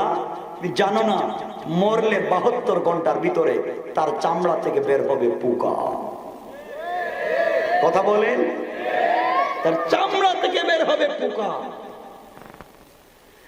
তুমি যেই মেয়ের নাক দেখে, মুখ দেখে, চোখ দেখে পাগল হয়েছ, মরে যাওয়ার 32 ঘন্টার ভিতরে তার চোখ খসে পড়ে যাবে, দাঁত পড়ে যাবে, বডিটা ফুলে যাবে, কুকুর আর শিয়াল তার চামড়া টানবে। কথা বলেন না, আমি মিথ্যা বলতেছি? তুমি প্রেম করেছো, এজন্য যারা যার সাথে প্রেম করে সে চায় নিবৃতে, অন্ধকারে, একাকিত্বে, একা একা কথা বলতে চায়। এই জন্য যুবকেরা কলেজের ঘরের কর্নারে অথবা বাঁশঝাড়ের চিপায় অথবা পার্কের গাছের গুড়ায়, ঠিক না? মানে কাউকে বুঝতে দেয় না আমার পার্সোনালিটি, আমি যাকে ভালোবাসি ও আমাকে ভালোবাসে, আমরা দুজন দুজনকে ছাড়া বাঁচতে পারি না, কাউকে বুঝতে দেই না। বাসায় আসলে বাবা যখন ঘুমিয়ে যায়, ভাই যখন ঘুমিয়ে যায়, হয়তো ছাদের উপরে, না হয় বেলকনিতে, না হয় সিঁড়ির নিচে, না হয় কম্বলের নিচে শুয়ে শুয়ে কানের মধ্যে ব্লুটুথ লাগাইয়া, হেডফোন লাগাইয়া গার্লফ্রেন্ড আর বয়ফ্রেন্ডের সাথে কথা বলে। কথা বলো, এগুলো খুব ভালো বুঝো না, আমি বুঝাতে চাই কি দেখো। শোনো, যার জন্য তুমি এত পাগল, তুমি ঘুমাও না, সেও ঘুমায় না, দুজন শুধুমাত্র কথা বলতে মন চায়, আর এত বন্ধুত্ব করেছো, তুমি জানো না? তোমাকে বলে দিলাম, এমন প্রেম তুমি ময়রা কবরে যাও, কবরে গিয়ে বিপদে পড়ে দেখো, তোমাকে চিনবে না। ঠিক না? বন্ধুর পরিচয় কখন? কথা বলে না, বন্ধুর পরিচয় বিপদে। আপনি যখন কবরে গিয়ে বিপদে পড়বেন, আপনি যখন কবরে গিয়ে বিপদে পড়বেন, আপনার বাবাকে পাবেন না, আপনার মাকে পাবেন না, আপনার ভাই বোনকে পাবেন না, আপনার স্ত্রীকে পাবেন না, আপনার সন্তানকে পাবেন না, আপনার গার্লফ্রেন্ড আর বয়ফ্রেন্ড আর যাই হোক, আপনি মরে দেখেন আপনার সাথে কবরে যাবে না। কথা বলেন না কেন? বন্ধুর পরিচয় তো বিপদে, আপনি কবরে বিপদে, সে কবরে বন্ধুত্ব করতে ভুল করলে, প্রেম করতে ভুল করলে, তুই আমার সঙ্গে যদি বন্ধুত্ব করতে, তুই আমার সঙ্গে যদি প্রেম করতে, অবশ্যই আমি আল্লাহ তোর সঙ্গে কবরে থাকতাম, মিজানে থাকতাম, পুল সিরাতে থাকতাম, এমনকি তোকে আমার হাত ধরাইয়া জান্নাত দিয়ে দিতাম। জান্নাত। সে আল্লাহকে চিনলেন না, প্রেম করে রাত্রবেলা ঘুমায় না, সারা রাত্র জেগে কথা বলে। শোনা, অনেক সময় আপনি আপনার গার্লফ্রেন্ডকে টেলিফোন দিচ্ছেন, 100টা সে ফোন ধরে না, হয়তো ঘুমিয়ে গিয়েছে, না হয় আপনার উপরে রাগ করেছে। আল্লাহ বলেছেন, গোলাম তুই 100টা টেলিফোন দেওয়া লাগবে না, তুই একবার আমাকে আল্লাহ বল, আমি আর সে আসিমে থাকবো না, তোর বাড়িতে হাজির হয়ে যাব। একবার ডাক দে। আমার বন্ধুগণ, আমার ভাইরা, আল্লাহ বলছেন, গোলাম তুইও প্রেম করেছিস, আমিও প্রেম করেছি। কথা বন্ধ।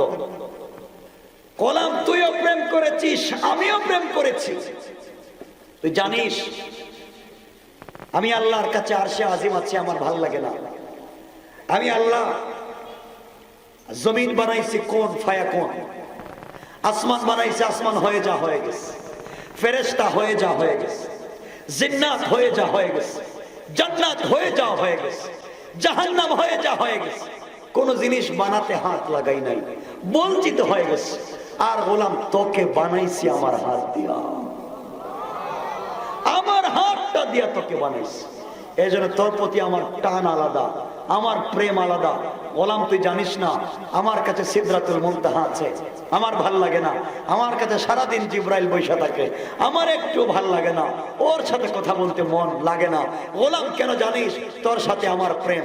আমি আল্লাহ চাই গোটা দুনিয়া যখন ঘুমিয়ে যাবে, আসমানের ফেরেশতারা ঘুমায়, জমিনের পাবলিক ঘুমায়, সবাই যখন ঘুমিয়ে যায়, আমি আল্লাহ তোর সঙ্গে প্রেম করেছি।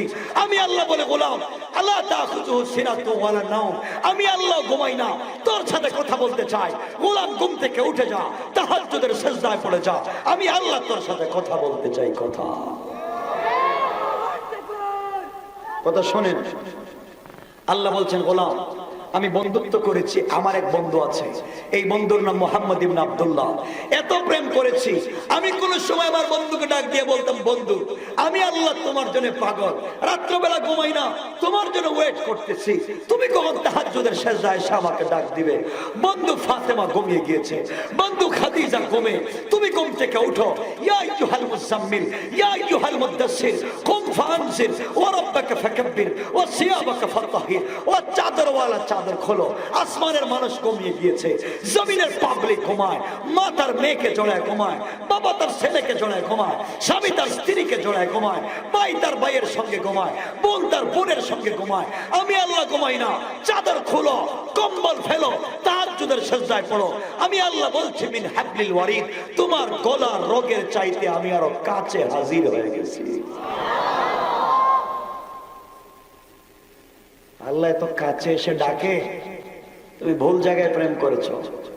আল্লাহ বলছেন, গোলাম আমিও তো ঘুমাই না, তোর সঙ্গে কথা বলতে চাই। কত লোক আছে প্রতিদিন আল্লাহকে 5 বার টেলিফোন দেয়, মানে 5 ওয়াক্ত নামাজ পড়ে, 5 বার আল্লাহর সঙ্গে কথা বলতে চায়। কেউ তাহাজ্জুদ পড়ে, কেউ আওয়াবিন পড়ে, চাষ পড়ে, অনেক নামাজ পড়ে, আল্লাহকে টেলিফোন দে। আল্লাহকে শয়তান তুই টেলিফোন দিস না, তোর নাম্বার ব্লক লিস্টে রাইখা দিছি। প্রতিদিন 5 বার টেলিফোন দিবে, তোর নাম্বার ব্লক লিস্টে। আমার কাছে আসে না, তুই প্রতিদিন তাহাজ্জুদ পড়বে, আমার কাছে আসবে না। ফাওয়াইলুল লিল মুসাল্লিন, যা তোর নামাজ নিয়া, তুই নামাজ পড়স মিথ্যা কথা বলিস, তুই নামাজ পড়ে সুদ খাস, তুই নামাজ পড়ে ঘুষ খাস, তুই নামাজ পড়ে স্ত্রীর সঙ্গে মারামারি করিস, তুই নামাজ পড়ে ইসলামী আন্দোলনের কর্মীদেরকে পিটাস, আবার আমার সঙ্গে টেলিফোনে কথা বলতে চাস, তোর টেলিফোন বন্ধ, তোর সঙ্গে কথা নাই। আল্লাহ বলেন, ফেরেশতা জানিস আমি এমন একটা যুবকের সঙ্গে কথা বলার জন্য মোবাইলটা হাতে নিয়ে থাকি, কখনো আমাকে টেলিফোন দিবে যেই যুবকের যৌবন আছে, যেই মেয়ের যৌবন আছে, চাইলে ফেন্সিডিল খেতে পারে, চাইলে ইয়াবা খেতে পারে, চাইলে রাত্রে মদের বারে যাইতে পারে। ওই যুবক যখন গভীর রাত্রে ঘুম থেকে উঠে যায়, ঠান্ডা পানি দিয়ে মুসল্লায় পড়ে বলে সুবহান, বলতে দেরি হয়, আমি আল্লাহ তাকে মাফ করতে দেরি হয় না। শোনো আমার কথা, শোনো শোনো আমার বন্ধুগণ, শোনেন কথাগুলো কি বুঝতেছেন? আমার কি বলতে চাই বুঝতেছেন? সমাজ আজকে বিষাক্ত, এজন্যে আজকে আমি আপনাদেরকে বুঝাবো। আরে যুবক, তুমি দাড়ি রাখলে পাবলিক তোমাকে গালি দেয় না?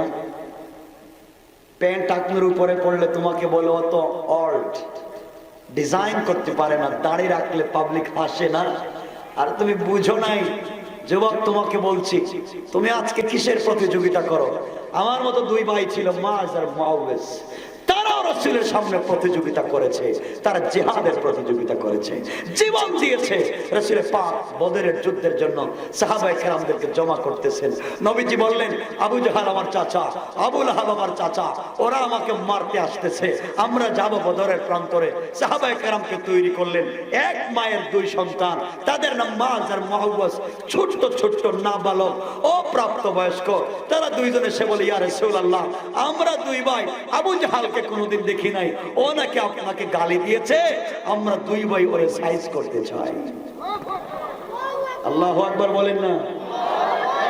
তাহলে শোনো, রাসূলের জমানার আবু জেহেল যারা ছিল, এরা ছিল আবু জাহাল এনালগ। কি এনালগ? আর বর্তমান জমানার আবু জেহেল, এরা হচ্ছে আবু জাহাল প্রো। আবু জাহাল কি? Update version. কেন বললাম বুঝলা না? রাসূলের জামানার আবু জাহেলেরা দিনের বেলা রাসূলকে গালি দিত, মারতো, পিটাইতো, আর বলতো মুহাম্মদকে যেখানে পাও ওখানে মারো। দিনের বেলা আইন করতো, আর রাত্র বেলা আমার নবীর তেলাওয়াত না শুনলে ঘুম আসতো না। ঠিক কিনা বলেন? ঘুম আসতো না। দিনের বেলা গালি দে, রাত্রে কোরআন তেলাওয়াত শুনতে চলে যায়। আর বর্তমান জমানার আবু জাহাল দিনে কই ঘাড় মটকায় দিব, আর রাত্রে বেলা ঘুম কইরা ফেলায়। ঠিক কিনা বলেন? এগুলো ডিজিটাল আপডেট হয়ে গেছে, ওগুলার চাইতে ওগুলো আরো খারাপ। এই জন্য কেমনে দিন জিন্দা করবেন, কেমনে দিনের দাওয়াত দিবেন, আজকে মোটিভেট করে বুঝায় দিব। 100 বছর মনে থাকবে দিন কায়েমের কৌশল কি, বুঝায় দিব কোরআন থেকে। আমার বন্ধুগণ, আসো সামনের দিকে যাই, সংক্ষেপ করে কথা বলবো। আমার মুসলমান ভাইরা, আমার মুসলমান বন্ধুগণ, মাজার মহাবেজ রাসূল বলছেন তোমরা ছোট্ট ছোট্ট দুই ভাই। আবু জাহাল তো উটের গুড়ার পিঠে থাকবে, তোমরা তো গুড়ার নিচে পড়ে থাকবে। আবু জাহাল তো থাবড়ে তোমাদের মাইরে ফেলাইবো, তোমরা কেমনে জিহাদ করবে?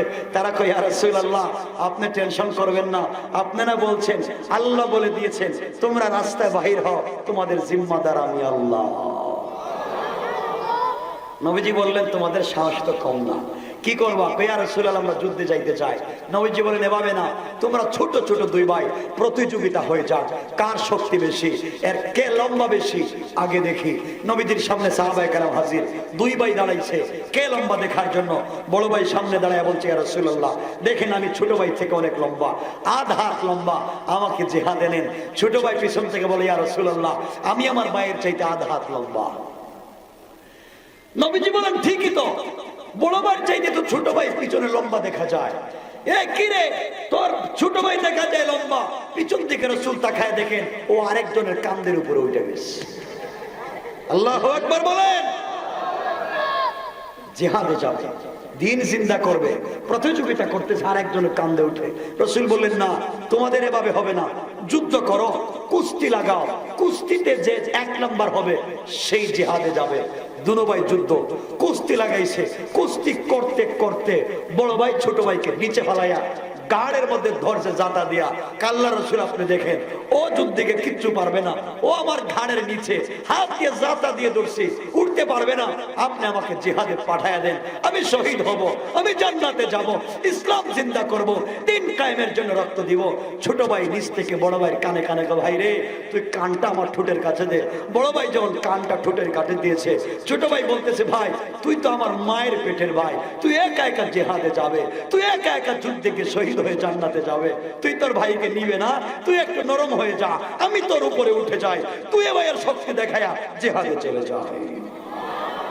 সুবহানাল্লাহ বলেন না?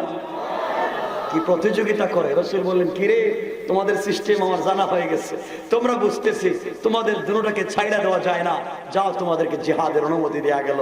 হাতে নিয়েছে তরবারি, আরে পিচ্ছি পিচ্ছি ছেলে তরবারি দিয়া ঘোড়ার উপর লাগাল পায় না। মদিনা তারা বদরের প্রান্তরে গেছে, একটা এদিকে দৌড়ায় একটা ওদিকে দৌড়ায়। মুসলমানরা যে কি রে তোমাদের বাড়ি কই? আমাদেরকে চিনবেন না, আমরা আনসার দুই যুবক। বলে যুবক কেমনে, তোমরা তো তরুণ। আমাদেরকে বুঝবেন না, আমাদের শক্তি আছে। দৌড়াদৌড়ি কোন কয় আঙ্কেল আবু জেহেল কোনটা?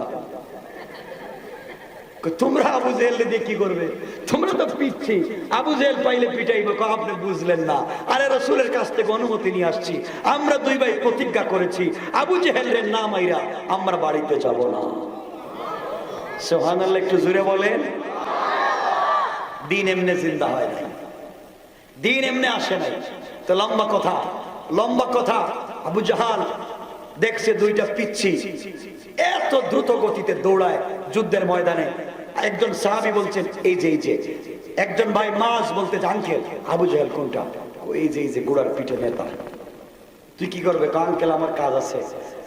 ওরে কইেন না, বড় ভাই রেখো কইেন না। বড় ভাই কয় আঙ্কেল আবু জাহেল কোনটা? ওইটা। আপনার কাছে আমার ছোট ভাই আছে, এরে কইেন না। মানে সবাই চায় আমি নিজে মারবো। আল্লাহু আকবার বলেন না। দিন এমনি আসে নাই। তারা দুজন বললেন এই যে, দুজনকে বলেন এই যে আবু জাহাল। দুই ভাই গিয়েছে।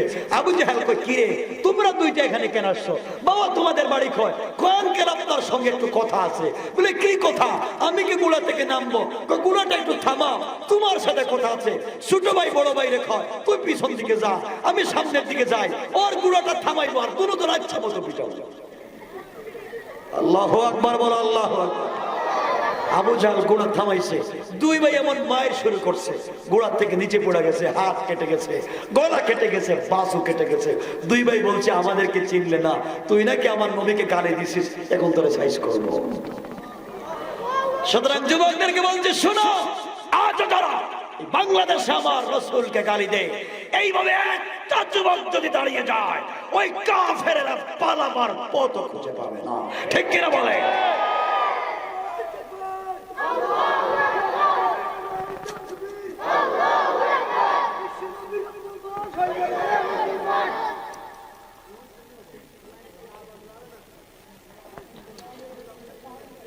আপনাদের আওয়াজ চাইতে আমার আওয়াজ ভালো আছে, যদি আমার ঘুম পাচ্ছে। আপনারা যদি আমাকে একটু সহযোগিতা করেন, কিছু কথা বলবো, পারবেন না? একটু হাত উঠে দেখান কার কার কষ্ট হচ্ছে। খাইছে, ওয়াজটাই নষ্ট করে দিবে।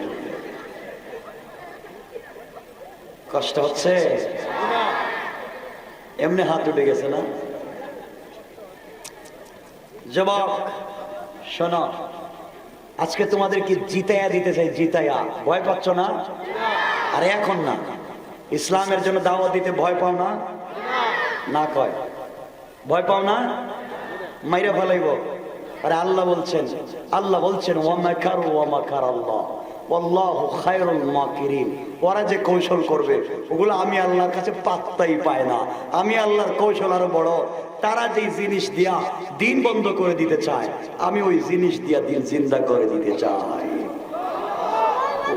ওইটাই আজকে বোঝাবো, আর কিচ্ছু না। একজন সাহাবীর নাম সাদ বিন আবি ওয়াক্কাস, নাম শুনেছ? সাদ বিন আবি ওয়াক্কাস জিহাদ করতে করতে চলে গেলেন ইরাক, সিরিয়া, ইয়েমেন। যুদ্ধ করতে করতে, শুধু ইসলাম প্রতিষ্ঠা করতে করতে চলে গেলেন আফ্রিকা মহাদেশের সব থেকে বড় সাগরের পারে। সাদ বিন আবি ওয়াক্কাস ৬০,০০০ মুসলমান সাথে। বললেন, মুসলমানেরা কি ব্যাপার, ইসলাম কি এই পারে থাকবে না আফ্রিকা মহাদেশে যাবে? সাহাবায়ে কেরাম বলেন, ইয়া সাদ বিন আবি ওয়াক্কাস, নবীজির দেওয়া ইসলাম শুধু আরব খণ্ডে থাকবে কেন? আফ্রিকার জঙ্গলে আমরা দাওয়াত দেব। কিন্তু এপারে তেমনি যাইতে পারবা না, সাগর। সাগর কেমনে পাড়ি দিবা? জাহাজ নাই, নৌকা নাই। সাদ বিন আবি ওয়াক্কাসকে সাহাবায়ে কেরাম জবাব দিলেন, ও সাদ বিন আবি ওয়াক্কাস, আমরা আল্লাহকে বিশ্বাস করি, আল্লাহর উপরে ভরসা করে আমরা সাগরে ঝাঁপ দিব, আল্লাহ চাইলে বাঁচাইয়া দেবেন। আল্লাহু আকবার। সাদ বিন আবি ওয়াক্কাস বললেন, আফ্রিকার ভূখণ্ডে ইসলাম কায়েম করবা, তাহলে সাগর পাড়ি দাও। আমার মুসলমান বন্ধুগণ, গভীর মনোযোগ। ৬০,০০০ মুসলমান ঘোড়ার পিঠে সওয়ার হয়ে ২ রাকাত সালাতুল হাজত আদায় করে সাগরের উপরে ঘোড়া যখন দৌড়াইয়া দিলেন, কাফেরেরা মনে করেছে সাগরের মধ্যে ঘোড়া কেমনে চলবে, সাগরের মধ্যে ঘোড়া কেমনে চলে। আমার মুসলমান বন্ধুগণ, মুসলমানেরা ওপারে চলে গেলেন। যাওয়ার পরে দেখা যায় মুসলমানদের শরীরে পানি লাগা তো দূরের কথা, মুসলমানদের ঘোড়ার পায়ের নিচেও সাগরের এক ফোঁটা পানি লাগে না। কে পার করেছে? আরে জোরে আওয়াজ করে বলেন, কে? মুসলমানরা ওপারে চলে গেলেন। আফ্রিকার ভূখণ্ডে যাওয়ার পরে আফ্রিকা মহাদেশের বাদশাকে বললেন, শোনো, আমরা এসেছি এই দেশের ভিতরে আল্লাহর তাওহীদ আর রাসূলের রিসালাতের দাওয়াত দিতে চাই, সুতরাং তোমরা আমাদেরকে সুযোগ করে দাও, আমরা যেন কালিমার দাওয়াত দিতে পারি। আমরা মারামারি কাটাকাটিকে পছন্দ করি না। আফ্রিকা মহাদেশের বাদশাগুলো ডেকে বলল, মুসলমানেরা, আমরা মূর্তি পূজা করি, আমরা পাথর পূজা করি, আমরা সূর্যের পূজা করি, এক আল্লাহকে বিশ্বাস করি না। সুতরাং এই দেশের ভিতরে তোমাদেরকে সাহায্য সহযোগিতা করা যাবে না, এই দেশের ভিতরে তোমরা থাকতে পারবা না, অন্যত্র তোমরা চলে যাও। সাদ বিন আবি ওয়াক্কাস মুসলমানদেরকে বললেন, শোনো, কাফের বাদশা আমাদেরকে সহযোগিতা করতে চায় না, এই মুহূর্তে তোমরা আফ্রিকা মহাদেশের বড় বড় জঙ্গল যেগুলো আছে, এই বড় জঙ্গলের সামনে একটা মঞ্চ বানাও। মঞ্চ তৈরি করা হলো, মুসলমানেরা মাঠে একত্রিত হলেন ৬০,০০০। সাদ বিন আবি ওয়াক্কাস মুসলমানদের সামনে দাঁড়ালেন। মুসলমানদের সামনে দাঁড়িয়ে আছে, সাদ বিন আবি ওয়াক্কাস স্টেজে দাঁড়ানো আছে। হঠাৎ করে সাদ বিন আবি ওয়াক্কাস মুসলমানদের দিকে তাকায়া বক্তৃতা না করে পিছন দিকে আফ্রিকা মহাদেশের জঙ্গলের দিকে তাকালেন। আর আফ্রিকার জঙ্গলের দিকে তাকায়া আফ্রিকা মহাদেশের জঙ্গলের ভিতরে হিংস্র প্রাণী সিংহবাগ ভাল্লুককে লক্ষ্য করে বললেন, শোনো, নাহনু আসহাবু রাসূলিল্লাহি সাল্লাল্লাহু আলাইহি ওয়াসাল্লাম, আমরা আল্লাহর রাসূলের সাহাবী, ইসলামী আন্দোলনের কর্মী। আমরা এই দেশের ভিতরে আল্লাহর তাওহীদ আর রাসূলের রিসালাতের দাওয়াত দিতে চাই। পাবলিক আমাদের কথা শুনে না, বাদশা আমাদেরকে সহযোগিতা করতে চায় না। সুতরাং তোমাদেরকে বলছি, 1 ঘন্টার ভিতরে আফ্রিকা মহাদেশের জঙ্গল ছেড়ে তোমরা অন্যত্র চলে যাও। আমরা জঙ্গলের ভিতরে থাকবো, আর জঙ্গলের ভিতরে থেকে থেকে এই দেশের ভিতরে ইসলামের দাওয়াত দিব। কোন সুবহানাল্লাহ। এই কথা বলতে দেরি হলো, বাঘের লাইনে বাঘ, সিংহের লাইনে সিংহ, অজগর সাপের লাইনে অজগর সাপ। কেউ তার ডিম মুখে নিয়া, বাচ্চা গুলাকে মুখে নিয়া মুসলমান নেতার কথা গুলা শুনে 1 ঘন্টা দেরি করে নাই, 40 মিনিটের ভিতরে সমস্ত প্রাণীরা জঙ্গল ছেড়ে মুসলমানদের জন্য জঙ্গল খালি করে দেয়। কাফেররা এই অবস্থা থেকে আশ্চর্য, এরা কেমন মানুষ, এদের নেতাকে যাদের কথা হিংস্র প্রাণীরা শুনে। সুতরাং এদের সঙ্গে যুদ্ধ করে পারা যাবে না। মুসলমানদের ক্ষমতা আর পাওয়ার দেখে ওই সময় হাজার হাজার কাফেরেরা সাথে সাথে কালিমা পড়ে মুসলমান হয়ে যায়। সুবহানাল্লাহ জোরে আওয়াজ করে পড়ে। কষ্ট হচ্ছে আপনাদের? আসুন, এখন আমরা কেমনে দিন কায়েম করব? আপনারা কি দিনের দাওয়াত দিতে চান? কথা বলে না কেন? দিনের দাওয়াত দিবেন তো কোন কৌশলে দিবেন আপনাদেরকে বলেই আজকের আলোচনা শেষ করব। আমার ভাইরা মনোযোগ দিয়ে শুনবেন। আমি যে আয়াত পড়েছি কোরআনে কারীমের 30 নম্বর পারা সূরা আল বুরুজের মধ্যখানের একটা আয়াত। এই আয়াত সামনে রেখে সংক্ষেপ কথা। আজ থেকে অনেকদিন আগে ইয়ামান দেশের নজরানে, কথাগুলো মনে রাখবেন, ইয়ামান দেশের নজরানে যুবকেরা তোমাদেরকে স্মৃতি দিচ্ছি, শোনো। এক বাদশা ছিল, এই বাদশার নাম হানাফি মাযহাবের বড় ইমাম আল্লামা ইমাম আবু বকর জাসসাস। ওনার তাফসীরে আহকামুল কোরআন লিল জাসসাসে লিখেন, এই বাদশার নাম ছিল ইউসুফ জুনওয়াস। এই বাদশা ঘোষণা করলো, শোনো, আমার দেশে কেউ কালিমার দাওয়াত দিতে পারবে না, আমার দেশে কেউ ইসলামের দাওয়াত দিতে পারবে না, আমার দেশে কেউ মূর্তির বিরুদ্ধে কথা বলতে পারবা না, আমার দেশে কেউ আল্লাহ এবং তার রাসূলের পক্ষে কথা বলতে পারবে না। যেই ব্যক্তি বলবে তার মৃত্যুদণ্ড। কি দণ্ড? সবাই বলে না, আওয়াজ করে বলে মৃত্যুদণ্ড, মানে ফাঁসি। এটাই তো। কেন? কালিমার দাওয়াত দিলে, কোরআনের দাওয়াত দিলে তার কি?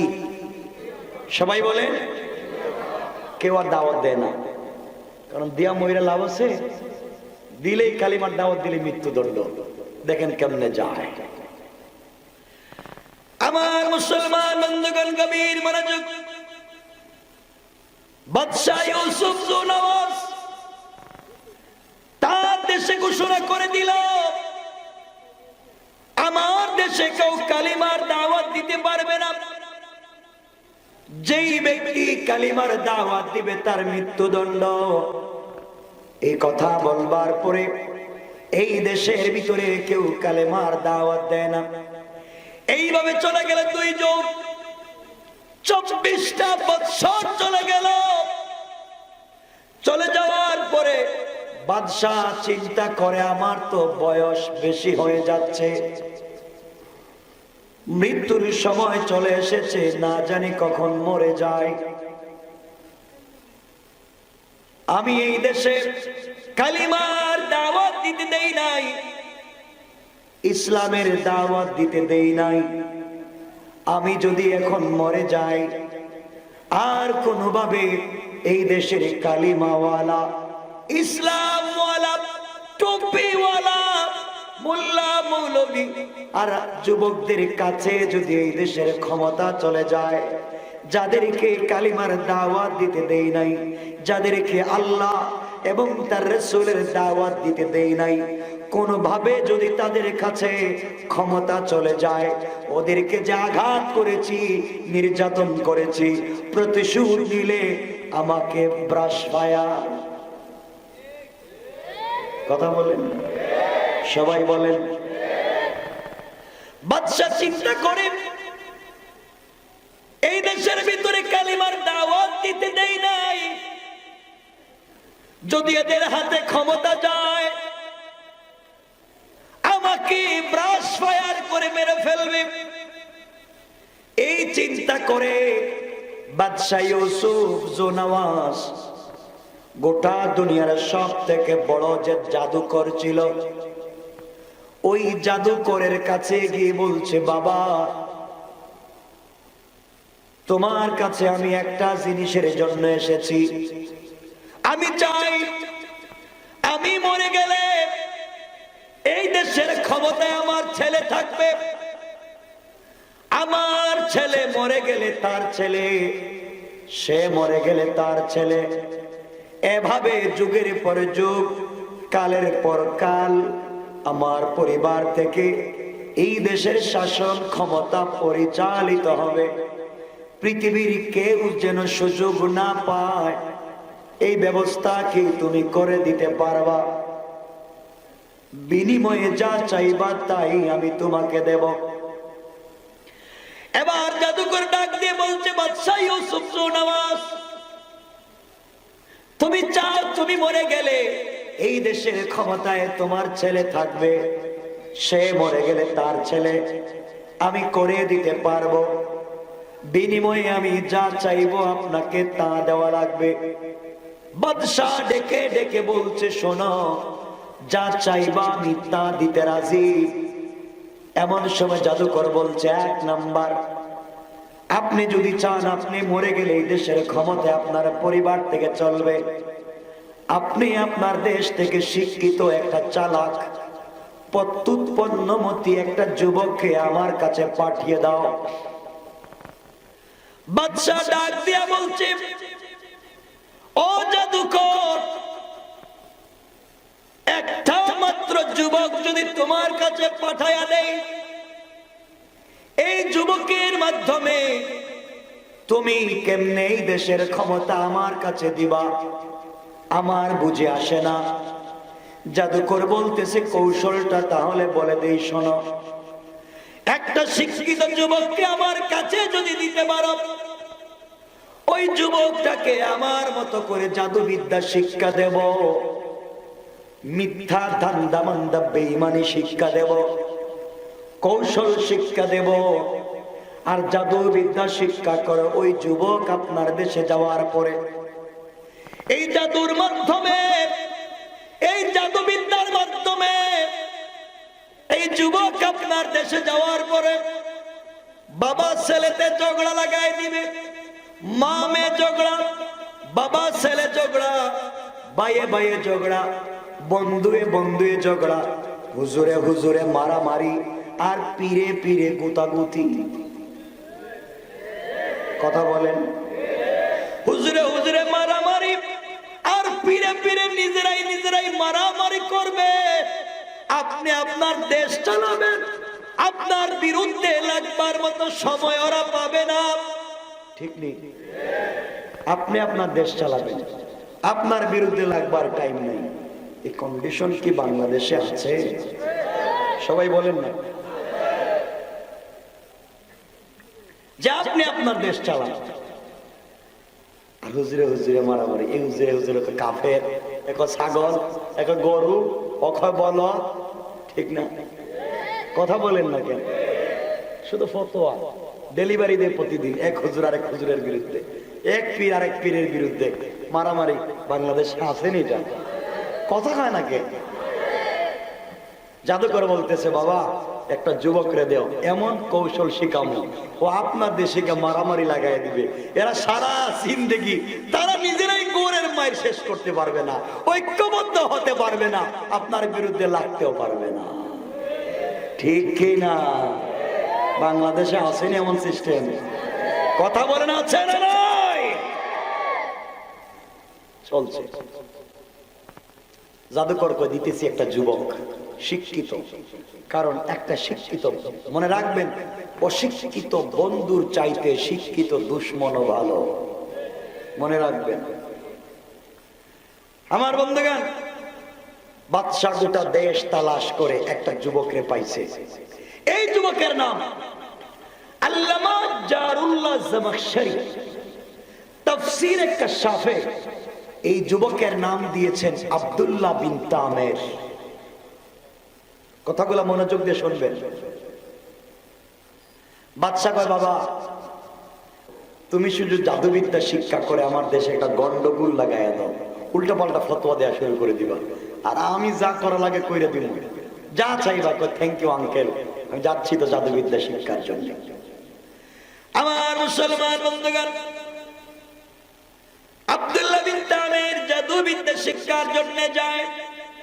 দুই রওয়ায়াত, কেউ বলেছেন প্রতিদিন সকাল বেলা জাদুবিদ্যা শিক্ষার জন্য চলে যায়, বিকেল বেলা বাড়িতে চলে আসে। আর কেউ বলেছেন 6 মাসের জন্য যুবক চলে গেল জাদুবিদ্যা শিক্ষা করবার জন্য। 6 মাস পরে সংক্ষেপ কথা, বাদশা চাই দেশের ক্ষমতা তার ঘর থেকে পরিচালিত হবে। যুবক 6 মাস পরে বড় জাদুকর হয়ে যখন গ্রামে ফিরল, দেশের ভিতরে এসেছে, বড় জাদুকর হয়েছে। শুধু জাদুর আকর্ষণ দিলেই মারামারি লেগে যাবে। আমার বন্ধুগণ, আমার দুঃখ হচ্ছে আজকালকে কিছু লোক আছে দেখবেন, সব মহিলারা না, অনেক মহিলা আছে, অনেক বোনেরা আছে, বিয়ের পরেই দৌড় দেয় মসজিদের বড় হুজুরের কাছে, আর গিয়ে বলে হুজুর আমাকে একটা গরম তাবিজ দেন। এটা আসেনি আপনাদের এলাকায়? এটা আছে, হুজুর একটা গরম তাবিজ দেন। যে তাবিজ দেন, আমার স্বামী ইংল্যান্ডে থাকে, আমেরিকা থাকে, জাপানে থাকে, অস্ট্রেলিয়া, কানাডা, মিডল ইস্টে থাকে, ঢাকা শহরে থাকে। ও যা টাকা পয়সা ইনকাম করে ওর মাথায় যেন শুধু আমি ভন ভন ভন ভন করতে থাকি, যা ইনকাম করে শুধু আমারে দাও, আমারে দাও। কথা বলেন না কেন? আমি যা খই আমারে দেও, ও যেন তার মা বাবার খবর না পায়, ভাই বোনের খবর না, শুধু আমারে দাও। হুজুর কয় গরম তাবিজ না, হয় একটা গরম তাবিজ দেওয়া লাগবে, 500 বেশি দেওয়া লাগবে, 500 টাকা বেশি দিলে একটা অরিজিনাল গরম তাবিজ দিতেছি। কেমন? 500 টাকা বেশি লাগবে। দিলাম। 500 বেশি দিয়েছেন, গরম তাবিজ দিতেছে 2টা চুলার নিচে, 2টা বালিশের ভিতরে, 2টা কম্বলের নিচে, 2টা পানিতে ভিজিয়ে পানি খাওয়াইও, আর 2টা তেলের মধ্যে দিও, আর আরো 2টা চুলার উপরে দিয়ে জ্বালাইও, তো ভিতরটা জ্বলবে। আর আরো 2টা তাবিজ যে লেখছ তোমার কপালে ঠাডা পড়বার জন্য, ঠাডা। কথা বলেন না কেন? শয়তানি করো না। ঘরে মাইল লাগাও তাবিজ দিয়া। এক বেচারা তার মেয়েকে বিয়ে দিতে চায় না, মেয়েও রাজি না, মা বাপও রাজি না। ছেলেটা চলে গেছে বল্টু হুজুরের কাছে, হুজুর আমার গার্লফ্রেন্ড রাজি না, এতদিন 5 বছর একসাথে থাকলাম, আমেরিকান সিটিজেন এক ছেলে পাইয়া আমার কথা বইলা গেছে গা, গরম তাবিজ দেন নাইলে মইরা যাবো। ঠিক কি না? হুজুরের টাকা যখন পাইছি দে দে দে, টাকা দে তাবিজ দে, ঠিক না? এমন কোন তাবিজ দিয়া যদি কেউ বাবা ছেলে মা মেয়ে স্বামী স্ত্রীতে ঝগড়া লাগান, আরেক বেচারার মেয়ে বিয়ে দিতে চায় না, তাবিজ দিয়া বাধ্য করে যদি বিয়ে করান, কোন ইমাম সাহেব যদি কুফরি কালাম করে, এমন তাবিজ লিখে দে, আমি ফতোয়া দিয়ে গেলাম, এমন ইমামের পিছনে নামাজ হারাম, নামাজ হারাম, নামাজ হারাম। আসেনি কেউ এমন হুজুর? কথা কয় না? আমার নাম বইলে দিবেন যে নামাজ হারাম, নামাজ হবে না আজকে। কোরআন হাদিসের কথা বলি নাই, কেউ যদি কুফরি কালাম করে, কুকা পণ্ডিত, বাপরে বাপ, খাবরুপ কামাক্কা, তোমার কপালে শুধু জুতার বাড়ি। মাদ্রাসায় পড়ালেখা করে কোরআন হাদিস পড়ে কামরূপ শিখছ, আছে না নাই? দেখতেছে পাশের ঘর উন্নত হয়ে গেছে, 2 ভাই কানাডা থাকে, 3 ভাই অস্ট্রেলিয়া থাকে, ওদের অনেক টাকা পয়সা, পাশের ঘরের চাচার আর ভালো লাগে না, কই আমার তাবিজ দে রে, ওর ভাই ভাই যেন মারামারি লেগে যায়। কথা বলেন না কেন? আছে না নাই? শান্তি কোথায় পাবেন? শান্তি নাই, পরিবার নষ্ট করে দিয়েছেন এইভাবে কিছু হুজুর লিবাস মিয়া, এগুলো সব ভণ্ডামি। কথা বলেন। আব্দুল্লাহ বিন তামের, কষ্ট পাচ্ছেন আপনারা? অসুবিধা হচ্ছে? একটু হাত দেখেন, কার কার অসুবিধা হচ্ছে না? হচ্ছে না। আল্লাহ আমাদেরকে কবুল করো, আমিন। এমন বুঝছেন আপনারা? তাই আমার বন্ধুগণ, আব্দুল্লাহ বিন তামের কে বাদশা কেন পাঠাইছে? কথা কয় না কেন? কেন পাঠাইছে? জাদুবিদ্যা শিক্ষা করে কি করবে? দেশে ভেজাল, মারামারি, এরা হেরা মারামারি, তারা নিজেরাই মারামারি। দেখেন না হুজুরা, কেউ কেউ সুন্নি, কেউ কেউ ওয়াহাবি, কেউ কেউ গুল টুপি, কেউ লম্বা টুপি, কেউ কয় খাটো টুপি, কেউ জালি টুপি। আমি কই ভাই আমার কালা পাগড়ি, টুপি নাই, মারামারিতে নাই, ঠিক না বলেন? মারামারি বাদ দাও, এখন মারামারির সময় না, এখন ঐক্যবদ্ধ হওয়ার সময়। কিন্তু হইতে পারি না কেন? এই পিছন দিয়ে ইনজেকশন ঢুকিয়ে দিচ্ছে, ঠিক কিনা বলেন? ছাইরা দিছে আসলটা, এজন্য কাজ হইতেছে না। আমার মুসলমান বন্ধুগণ, আব্দুল্লাহ বিন তামের দেশে আসতেছে বড় জাদুকর হয়। এই দেশটাকে কালিমার আওয়াজকে বন্ধ করে দিবে। আল্লাহ বলছেন, গোলাম রে, তুই যেই যুবকের মাধ্যমে এই দেশ থেকে ইসলামের আওয়াজকে বন্ধ করে দেবার জন্য তাকে জাদুবিদ্যা শিক্ষা করাইলে, আমি আল্লাহ রব্বুল ইজ্জত ওয়াল জালাল ওই যুবকের মাধ্যমে এই দেশে দিন জিন্দা করতে চাই। আল্লাহ উল্টা কৌশল শুরু করছে। দেখছেন না কত লোকরে বুঝাইয়া নিয়ে যায় কোর্টে, হুজুরের বিরুদ্ধে সাক্ষী দিবে, ও জিদ দর্শন করছে, কোর্টে গিয়ে এখন উল্টা সাক্ষী দেয়। কথা কোন নাকি আছে?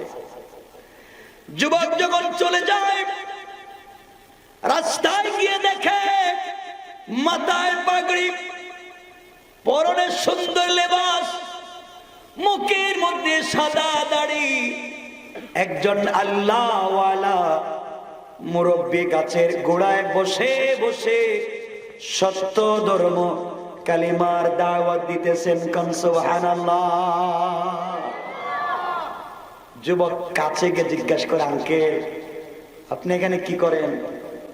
আল্লাহর ওলি বলছেন, যুবক আমি এখানে কালিমার দাওয়াত দিতেছি, এক আল্লাহর তাওহীদ আর রাসূলের রিসালাতের দাওয়াত দিতেছি। আব্দুল্লাহ বলতেছে, আমারে চিনেন? আমি তো চিনি না। আমি জাদু শিক্ষা করে আসছি, সরকার আমারে কোটি কোটি টাকা দিছে জাদু শিক্ষা করে আইসা এই দেশে কালিমা ওয়ালাদেরকে সাইজ করার জন্য, আর তুমি কালিমার দাওয়াত দিতেছো না? আঙ্কেল আমি তো আসছি আপনাকে সাইজ করার জন্য, আর আপনি কালিমার দাওয়াত দিতেছেন, তাইলে দেন আমি বাদশার কাছ থেকে দেখা করে আসতেছি, আপনাদেরকে সাইজ করব।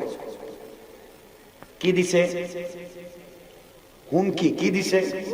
হুমকি দেয় নাই? এইভাবে দেখবেন হুজুর দেখে ইমাম সাহেব, ইমাম সাহেব কি আজকে উল্টা পাল্টা ওয়াজ করলেন কেন মসজিদে? খবর আছে কিন্তু কালকে রাত্রে মুসলমানে দিয়ে দিন। হুজুর মনে মুসলমানি দেয় না, হ্যাঁ দিব। হুমকি দে, হুমকি। হুমকি দিয়া বাড়িতে যাওয়ার পথে রোড অ্যাক্সিডেন্ট করে, মাথার খবর নাই, পাও এক জায়গায়, হাত এক জায়গায়, আর তার মাথার মগজ দেখা যায় বিড়াল আর কুত্তা খাইতেছে। ঠিক কিনা বলেন? শয়তানি করে হুজুরদের সাথে। আমার বন্ধুগণ, যুবক যখন আল্লাহর ওলিকে হুমকি দেয় যে আমি আসছি কালিমাওয়ালার সাইজ করব, আর তুমি কালিমার দাওয়াত দিতেছ, আমি আসতেছি বাদশার দরবার থেকে, এমন সময় কালিমাওয়ালা উপর দিকে তাকাই আল্লাহকে বলছে, আল্লাহ তোমার সাথে না আমার বন্ধুত্ব, ও তো আমাকে হুমকি দিয়ে গেল, তুমি কি কিছু করবা না? আল্লাহু আকবার বলো না। আমার আল্লাহ ডাক দিয়া বললেন, ওয়া মাকারু ওয়া মাকার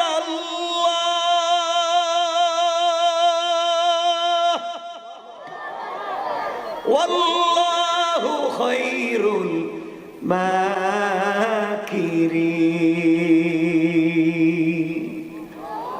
আমার আল্লাহ জানিয়ে দিলেন, গোলাম চিন্তার কোনো কারণ নাই, যেই যুবকটার মাধ্যমে এই দেশ থেকে দিনকে মুছে দিতে চাইল, আমি আল্লাহ উদ্দেশ্য আর নিয়ত করে ফেলেছি এই যুবকের মাধ্যমেই সংসদে কালিমার দাওয়াত পৌঁছে দেব। সুবহানাল্লাহটা জোরে বললেন না? কৌশল করছেন কে? সবাই বলেন কে? যুবক চলে যায়। আল্লাহর ওলি যুবকের চেহারার দিকে তাকায়া প্রথমে কাঁদলেন, এরপরে মুচকি হাসলেন। যুবক ঘুরে এসে বলতেছে, আল্লাহর ওলি আপনি আমার চেহারার দিকে তাকাইয়া প্রথমে কাঁদলেন কেন, এরপরে হাসলেন কেন বলেন? আল্লাহর ওলি ডেকে ডেকে বললেন, যুবক রে, তোমার চেহারার দিকে তাকাইয়া আমি এই জন্য কাঁদলাম, আমার জীবনে কত যুবক দেখেছি, আমার জীবনে কত মানুষ দেখেছি, তোমার মতো এত সুন্দর চেহারা যুবক আজ পর্যন্ত দেখি নাই। যুবক রে, আল্লাহ তোকে নিজের হাতে তৈরি করেছে এই জমিনে আল্লাহর দ্বীন জিন্দা করবার জন্যে। আজকে দুনিয়ার লোভে পড়ে, টাকার পিছনে পড়ে, দুনিয়ার অহমিকায় পড়ে আল্লাহকে ভুলে গিয়েছ। আল্লাহর বিরুদ্ধে তুমি আজকে জিহাদ যুদ্ধ শুরু করে দিয়েছ। ও গোলাম, তোমার চেহারার দিকে তাকায়া আমার ভয় ঢুকে গেছে। এত সুন্দর চেহারার যুবক যখন কবরে চলে যাবে, কবরে গেলে তোমার সুন্দর চেহারা সুন্দর থাকবে না। ঈমান তোমার ভিতরে নাই, জীবনে ইসলামী আন্দোলন করতে পারলা না, তোমার সবগুলা সাপ বিচ্ছু আর কীড়া খেয়ে ফেলবে। এই জন্যে আমি কষ্ট পেয়ে কাঁদলাম। এত সুন্দর চেহারার মানুষকে আল্লাহ কেমনি জাহান্নামের আগুন দিয়ে জ্বালাবে? ও যুবক, তোমার চেহারার দিকে তাকায়া হাসলাম কেন তুমি শোনো রে। আল্লাহ যখন দুনিয়ার জমিনে আদম তৈরি করতে চাইলেন, খলিফা তৈরি করতে চাইলেন, এমন সময় আমার আল্লাহ ফেরেশতাদেরকে ডেকে বললেন, ফেরেশতারা এই দুনিয়ার জমিনে আদম বানাতে চাই, খলিফা বানাতে চাই। ফেরেশতারা ডেকে ডেকে বলছে, আল্লাহ তাআলা এই যুবকদেরকে বানায়া লাভ নাই, মানুষকে খলিফা বানায়া লাভ নাই। আতাজআলু ফিহা মান ইউফসিদু ফিহা ওয়া ইয়াসফিকুদ দিমা, যাদেরকে তুমি নেতা বানাতে চাও, যাদেরকে ইসলামী আন্দোলনের কর্মী বানাতে চাও, ওরা তো দেশে গিয়ে মারামারি করবে, দাঙ্গা করবে। ও আল্লাহ তাআলা, এদেরকে বানায়া লাভ নাই। ওয়া নাহনু নুসাব্বিহু বিহামদিকা ওয়া নুকদ্দিসু লাক, আপনি আমাদেরকে বানান না কেন? আমরা তো 24টা ঘন্টা আপনার তাসবিহ পড়ি, আমাদেরকে বানান না কেন? কেন মানুষকে নেতা বানাতে গেলেন? আমার আল্লাহ জবাব দিলেন, ক্বালা ইন্নী আ'লামু মা লা তা'লামুন। আল্লাহ রব্বুল ইজ্জত ওয়াল জালাল বললেন, ফেরেশতারা আমি আল্লাহ কেন আদম বানাতে চাই আমি আল্লাহ জানি, তোমরা জানো না। কোন সুবহানাল্লাহ। আমার মুসলমান বন্ধুগণ, আল্লাহর ওলি যুবককে বললেন, যুবক রে, আল্লাহ রব্বুল ইজ্জত ওয়াল জালাল ফেরেশতাদেরকে বললেন, ফেরেশতারা যাও যাও দুনিয়ার জমিনের মাটির উপরিভাগ থেকে কিছু মাটি একত্রিত করে কাই বানাইয়া খাবির বানাইয়া আদমের একটা অবয়ব, আদমের একটা কঙ্কাল তৈরি করো। সমস্ত ফেরেশতারা মিলে আদমের একটা কঙ্কাল, আদমের একটা অবয়ব তৈরি করে আল্লাহর সামনে হাজির করে বলছে, আল্লাহ তাআলা আদমকে তৈরি করেছি কেমন হলো? আল্লাহ রাব্বুল ইজ্জত ওয়াল জালাল আদমের চেহারা মুবারকের দিকে তাকায়া ফেরেশতাকে বলছেন, ফেরেশতারা তোমরা যেভাবে আদম তৈরি করেছো আমি আল্লাহর পছন্দ হয় নাই, আমি আল্লাহর ভালো লাগে নাই। যেই গোলাম দুনিয়ার জমিনে যাওয়ার পরে আমি আল্লাহকে না দেখে আমার পায়ে সেজদা করবে, আমি আল্লাহকে না দেখে আমার দ্বীনের জন্য জিহাদ করবে, জীবনকে কোরবান করবে, তোমরা যেভাবে তৈরি করেছো আমি আল্লাহর কাছে পছন্দ হয় নাই। যারে যা আবার কিছু মাটি একত্রিত করে খাই বানায়া খামির বানায়া আমি আল্লাহর সামনে হাজির করে দে। এই মুহূর্তে আমি আল্লাহ আমার কুদরতের হাত মুবারক লাগায়া দুনিয়ার জমিনে আদম বানাতে চাই। কোন সুবহানাল্লাহ।